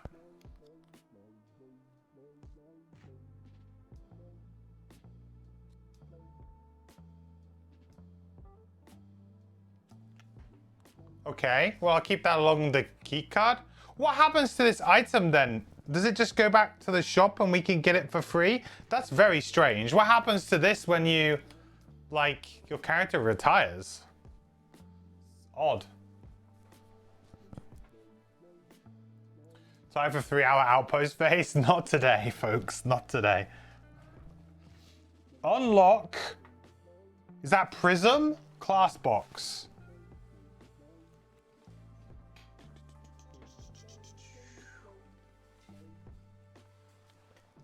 Oh, baby. Da, da, da, da, da, da. Now we do actually have a real choice now. Because we will retire next stream. We'll do it. We'll sort of shortcut the process a little bit.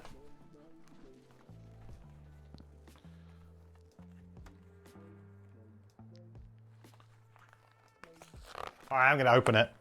I'm gonna look. I'm gonna look.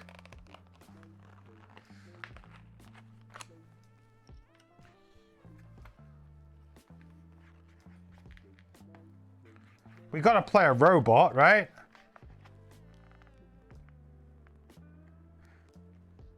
Gotta play a robot.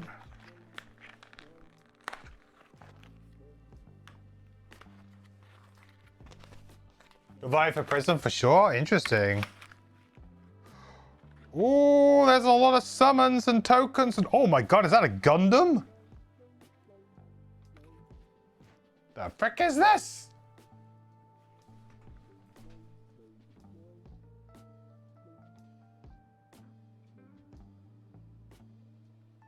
Hive. Look at all these tokens. Unfettered Hive.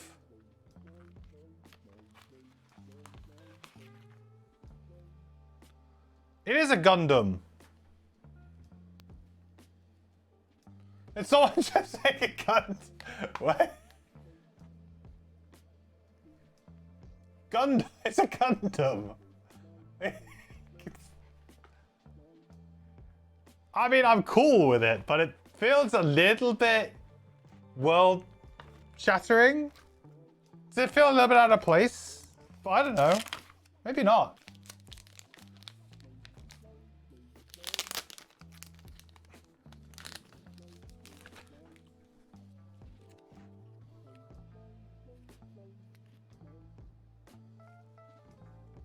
Oh, these cards look good. This color scheme on this character, though. Ooh. Oh. Okay, let's have a little read, shall we? At the start of each scenario, play one card from your hand to perform its summon action and place a mode token on it. This does not create a summon, but instead determines your mode. A set of effects written under the summon stats that apply to you. Any additional summon actions perform summon allies as normal and do not have their mode text applied to you. You can't remove a mode, the card with your mode token on it from your active area.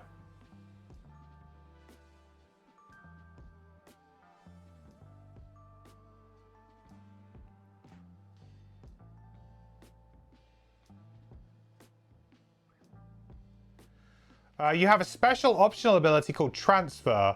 When Transfer is performed and you have at least one summon on the map, choose one of your summons to do the following. Remove the summon from the map, remove all damage and conditions on the summon, and you suffer that damage and gain those conditions. Ooh. Teleport to the hex the summon occupied. Move the mode token on your mode card to the card of the summon, making it your new mode. Place the summon of your previous mode in the hex you occupied. Cool. So it's like we're kind of like dialing in to the new one. All right. In this way, the chosen summon becomes your new mode and your previous mode becomes a summon. Do not change the card order in your active area, which determines the turn order of your summons. Interesting. Cool. The Unfettered Hive. Look at this artwork though, dude. Whoa. This has got to be like the coolest looking character I've ever seen. But it does very much look like a Gundam. Not all of the ancient machines are able to fold into the unfettered cores. However, one example is the Harrower Imitative Voltic Entity, or Hive. So Hive stands for Harrower Imitative Voltic Entity. An experimental mold designed to mimic the swarm-like structure of a harrower. The Hive employs a unique processing structure that is distributed among the many different smaller automatons that make up its larger form. This structure gives it a much higher capacity for independent thought, and so, once awoken, it decided to set off on its own journey. Right, so it's got 5-star complexity, no elemental affinities. It's pretty strong in melee, ranged, and mobility. Support, not very much. Defense, pretty high as well. Control, medium. So, like, generally speaking, this is a very strong stat line. You know, to basically be good in, what, 5 out of 6? Not bad. No elemental affinities, though, I guess is the other drawback there. So it wouldn't work very well with some other characters. Brief look at some cards, maybe?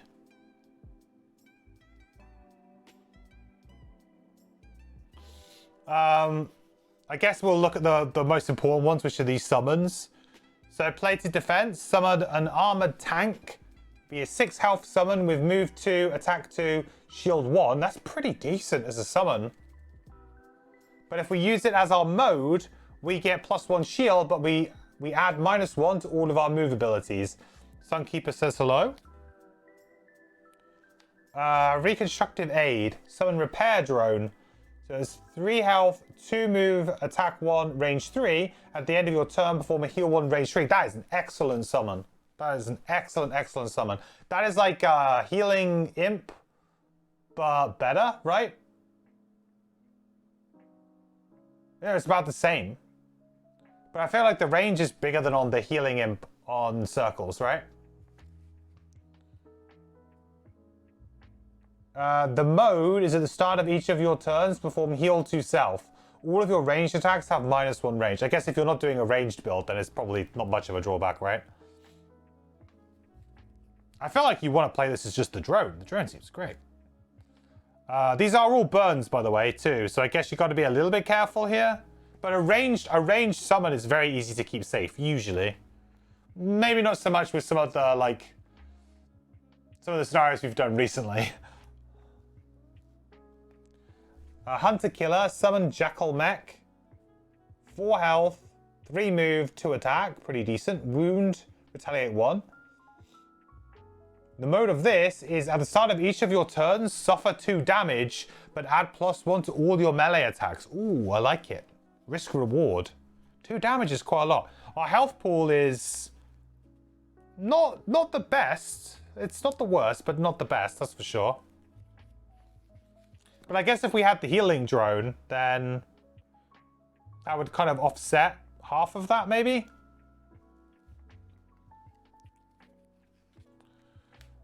Coiled Limbs, summon Leaper. 7 health, move 5, jump with attack 1. Shield 1, focus on the enemy furthest from the hive. Oh, interesting. This is a great way of, you would want to transfer into this, right? Add move to all of your move abilities. Add jump, sorry, to all of your move abilities. Also pretty decent.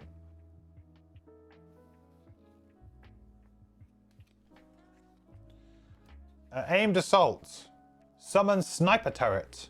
3 health, no move, attack 2, range 4. All your single target melee abilities have 2 range. Add -1 to all your move. That's pretty flexible. The no move on this makes it kind of tough, but if you were to drop it down in like a room, at the edge of a room and try and keep it safe, just plink away for 2. I'd be interested to see if the perks on this character are pretty good. Yeah, we can get rid of our -2. Wow, we can get rid of a -2 and replace it with a +1. That's huge. That is a 3-point damage swing. That is by far the best perk. Like, what the heck? We can replace our -1s by the looks of things. We can get our +0s up to +1.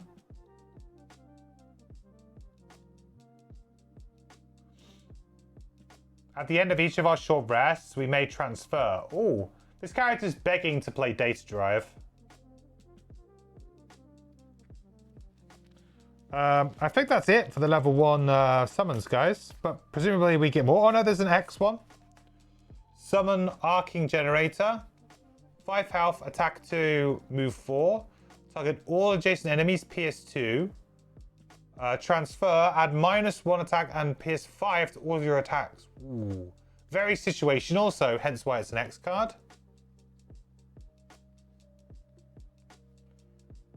But hey, this guy's pretty damn good on his own. Yeah, that's it. And then I'm not going to look too far ahead, but I'm not going to read them, but there are plenty of other summons later on at higher levels. Cool. Well, this character looks pretty awesome, to be honest. I'd have to look at like the other cards a little bit more to figure out like what you really play. But there's a couple of like nice transfers here. I like the fact that you attack 2, then transfer, and then attack 2 again. So you can kind of like attack 2 different targets by leaping between the 2. Seems pretty neat. Same thing with this. Move 2, then you kind of swap places, and then move 2 again. Feels like that gives you some really nice interplay with your summons. There's actually a surprising amount of transfer cards. I thought maybe the transfer would be like quite a premium thing, but actually it looks like there's quite a few ways to transfer, so that's cool. He can be immune to wound with his perk. Whenever you would gain wound, prevent the condition. That's kind of a weird one. Is there some self-wound in here?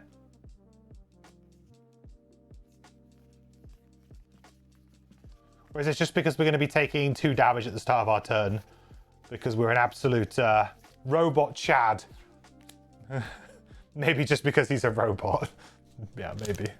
So the perks look pretty good. The interesting ones, the ones at the bottom, are whenever you long rest, you may do so on any initiative value, choosing your initiative after all ability cards have been revealed, and you decide how your summons perform their abilities for the round. That's actually really... That's sneaky great. Because the problem with long resting a lot of the time is that you're like, oh, I want to be the one to do, like, to attack, or I want to be the one to take damage, or whatever. Like, it's not great. There will be certain scenarios where this does nothing, but when you're in that, like, final third of the game, where you're kind of usually forced into short rest, then you will be absolutely able to, like, get some really good value out of this. 2 ticks is not a huge amount to ask either. You could just get it with, you know, with our initial ticks that we get from retirements and things. So we could start with it, which is quite cool. But this is really good to replace the -2 straight away. Then the other one is at the end of each of your short rests, you may transfer. Really good with data drive, of course. What a surprise that that item that we just picked up would work well with him. That's, I guess, not a surprise. And then whenever you gain wound, prevent the condition, which is interesting, but I haven't seen something yet that would indicate why we would need that, but maybe there is something.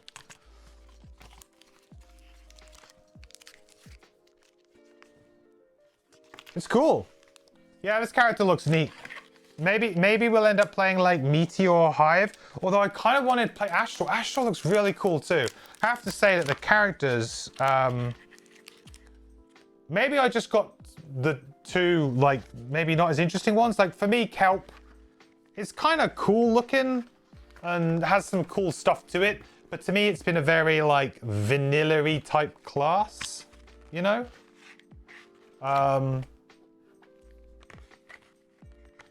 You know, it's not doing anything, like, that I haven't really kind of played with before. And neither is Trapper, really. It's just doing traps well. I've played, you know, plenty of classes that have tried to make traps work. And I've tried to force it on Gloomhaven Digital multiple times. So I've kind of already, like, had pretty good experience with their mechanics. So it's, apart from maybe their ability cards being slightly different, in, like, wordings and things like that, for the most part, their mechanics are kind of already known. But this is, like, all brand new, pretty much. Really cool idea. It's like a mix of augments, summons, and I don't know, something else. But Astral also looks equally as very unique. So it's gonna be interesting to choose. You prefer Coral over Kelp? I do not know about Coral yet, so.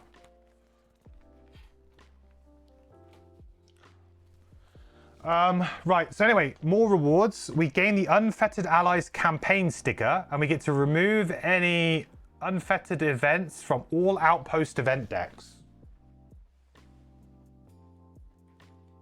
So guessing they would be bad. 1, 2.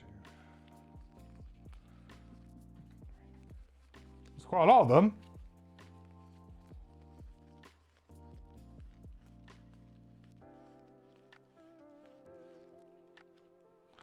It's like 6 cards. 7 cards.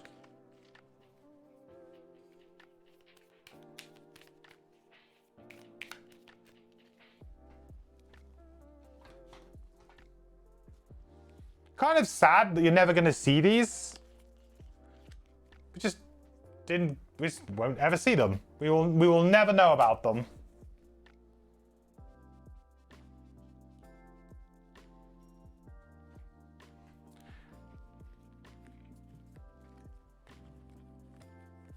I mean, again, I presume that they're not good, so... But, you know, losing a bit of flavor. There's 2 from the summer as well, so... That's 9 events in total that we just shedded from the deck.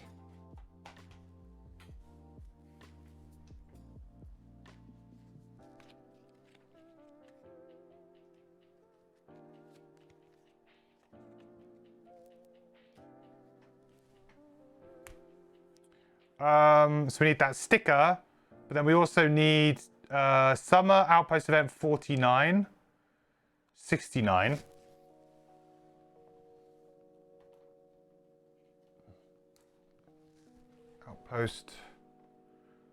Outpost 49. Oh.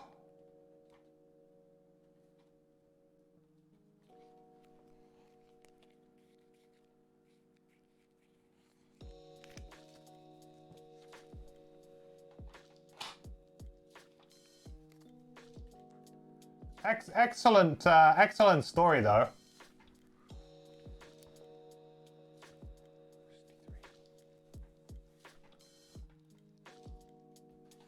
Really cool. I think the Unfettered has been my favorite so far of the kind of quest lines. I don't know. I actually really like the Lurker one too. That was good too.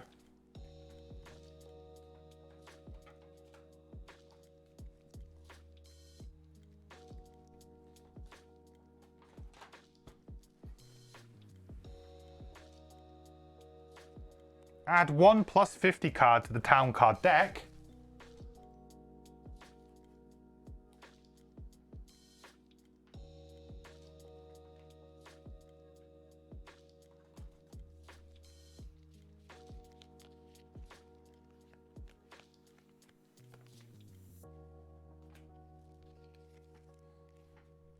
So much stuff. And I think that pretty much takes us, yeah, that is it. That is everything to do with the end of this scenario. Wow. Well then, we got a bit of a decision then.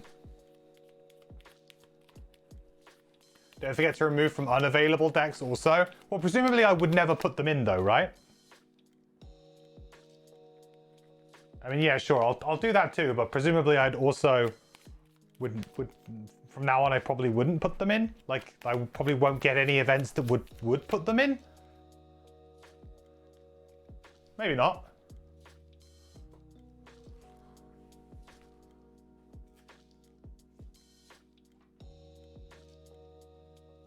I mean, sure, I'll do it.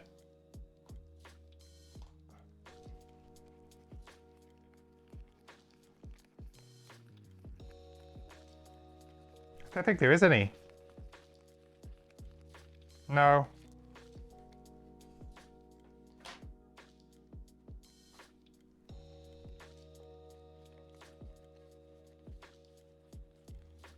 No.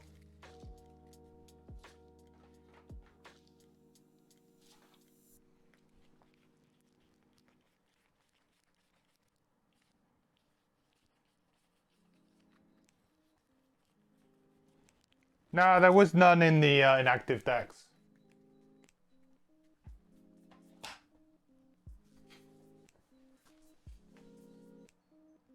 Yeah, gain the plus 50. Yeah. Give that just a one-time shuffle. I'll remember to shuffle it next time we actually have to use it. Wow. So we should probably go for success. I think we did... I don't know if we actually did say this. I don't think... Well, I'm going to say I don't think we did our check marks on that one.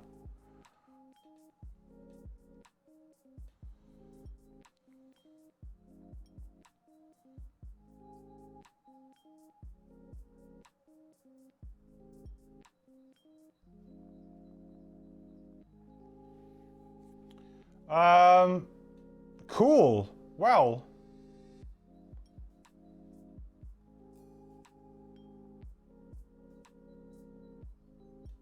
Looks like we'll probably be leveling up. So I'll just quickly make the adjustments to inspiration.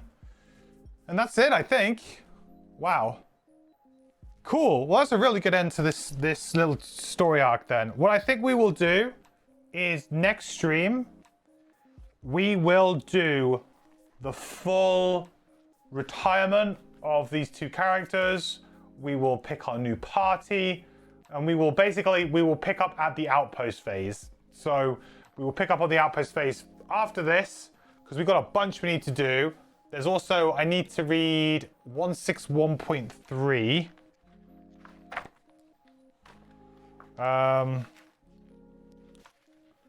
Because we hit the top morale as well, so that probably adds something.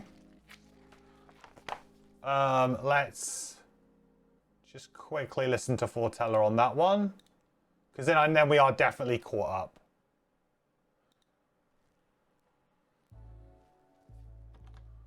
And then we will enjoy the 3-hour Outpost phase next time.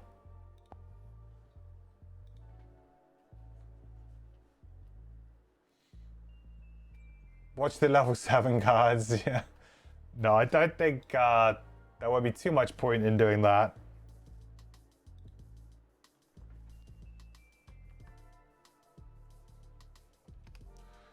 We got a bunch of cool characters to choose from now. Okay. 161.3. The guard tower is crowded on this clear Frosthaven dawn. Every outposter able to make the climb has braved the snow-slick steps and packed each gatehouse to get a view of the morning's events. It's a waste of resources, I kept telling them. Captain Olmsted grumbles as yet more people pack the Overlook, causing the floorboards to groan under the excited chatter. You follow his eye toward the courtyard, where a monolith stands concealed by a tarp of stitched hides. For weeks, a secretive scaffold has occupied the town square as artisans carved stone, steel, and wood behind a curtain under the supervision of a scarf-clad Savas. Now the scaffold has been disassembled, and only the thin sheet blocks the finished monument from view. Satha strides to the center of the square and addresses the crowds with a bullhorn. I'm not much for speeches. The mayor begins. And I'm not usually one for sentiment either. But this place, these people, you make me proud. Finished, the mayor lowers her bullhorn and nods, and the Savas signals its crew to pull the hide tarp. A giant of stone and steel emerges. Whoa. A human figure stands mid-stride on its way north, its determined gaze unflinching against the wind whipping in from the bay. Like the town of Frosthaven, the statue isn't the most beautiful thing in the world. It wouldn't be on display in any garden on the more civilized side of the Copperneck Mountains. But it isn't south of the mountains. It's here, like Frosthaven, in a place it shouldn't be able to exist, defying the cruel landscape that would spell death to anything of weaker stock. A thundering cheer rises from the gathered outposters, echoing off the mountains and over the choppy waters of the harbor. Still a waste. Captain Olmsted repeats, but even the surly guard captain can't suppress a grin amid the victorious roar. So we gain 2 prosperity, place statue campaign sticker on the town map at location F. I mean, I guess we could technically say this counts as a construction, right, chat? Thematically, we've witnessed a construction now, so we're not even fudging the rules to retire. We are legitimately retiring, huh?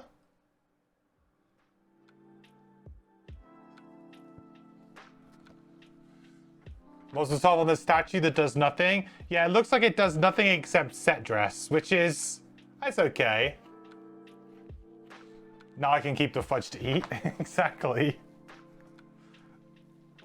Can I place that now? Yeah, I mean, I've got a little bit of space here, I guess. This is just a whole mess going on right here. Look at how many traps and dice and just stuff that's going on. It's a big old mess right now.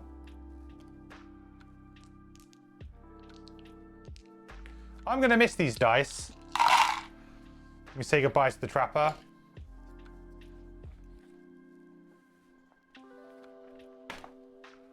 Let me say so long, trapper. F, F, F, F, F. Is it right in the middle? It's probably right in the middle, huh?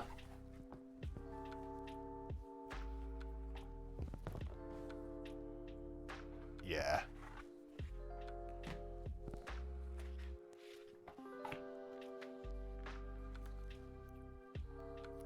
Wow.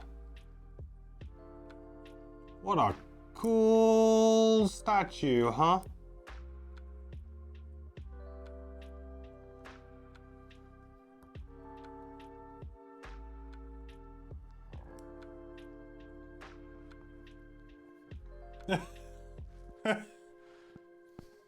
I mean, it's something.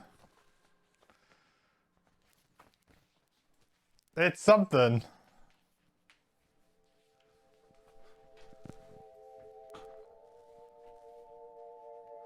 But it took me much longer to hit 20 morale than took in your playthrough. You hit it week 5 of Winter 1. Yeah, I just wasn't getting the events and stuff, I guess.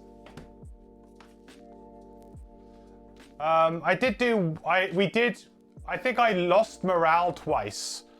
Once for a build, and then once, at least once, maybe even twice for an event, actually. From like a road event or something. So I definitely lost morale a few times. Guess it's as simple as stop drawing bad events. Exactly, just get good, you know? That's what it is. Cool, great. Well, that then will conclude today's stream and today's episode.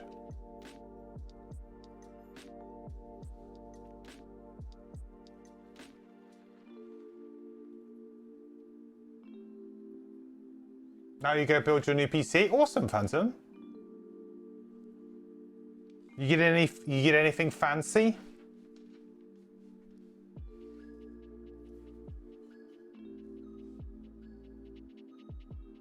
Can share a pick of the bars? Cool, yeah. I'm always down to look at PC builds. I've been thinking about getting a, I want to get the new AMD, the new Radeon 7, whatever it's the, I kind of want to get that. And so I need a new motherboard, new memory, new processor, and I probably want to get a new case because I've got this giant case, which has done me well, but it's really big. Maybe some new cooling as well, actually. But this is like, you know, I don't have the money right now. I'm gonna have to just put it on my Christmas list. 4080 build, nice. I have to go through and replace everything. Yeah, like that's the problem for me now, is that I'm in a point where if I want to upgrade, I'm going to have to make a generational leap, which means new motherboard, potentially new memory, probably new memory, at the bare minimum. So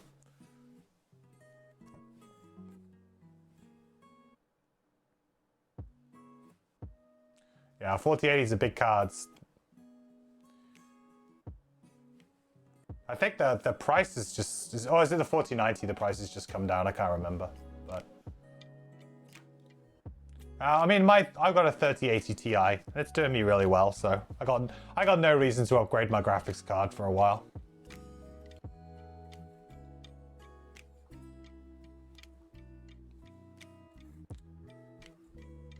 Yeah, I heard they were basically kind of scamming the market a little bit, right, Phantom? I heard that Nvidia were definitely price hiking a bit, and they've kind of been called out a bit on it and seem to have adjusted their prices a bit now. Awesome. Well, everyone, thank you all so much for watching today. Really appreciate it. I hope you had fun. That was a good scenario. Really fun scenario today. I really enjoyed that. I thought it was a fun take on the kind of survive style scenarios that have traditionally been pretty weak in Gloomhaven. So I think that they did a good job of kind of basically having the same kind of condition, win condition, but jazzed it up to make it interesting. The small little changes to things like, oh yeah, you have a ally that you need to protect, but you control it, is like so good. It's like, yay, finally, I can actually like stop this, it doesn't take the strategy away from you, the players. It still allows you to strategize around it, which is really cool. And yeah, I mean, I guess the only thing is that towards the end, there was like just a bunch of summons, like literally just put every standee on the board. And I'm not usually a fan of that. Because it's like, woo, scary. And it's like, it's not really scary because these guys are stuck back here and it takes them 4 turns to get to me. So it's not like scary, really. And there's so many enemies on the board that hardly any of them can move anyway. So it just becomes a little bit tedious, that's all.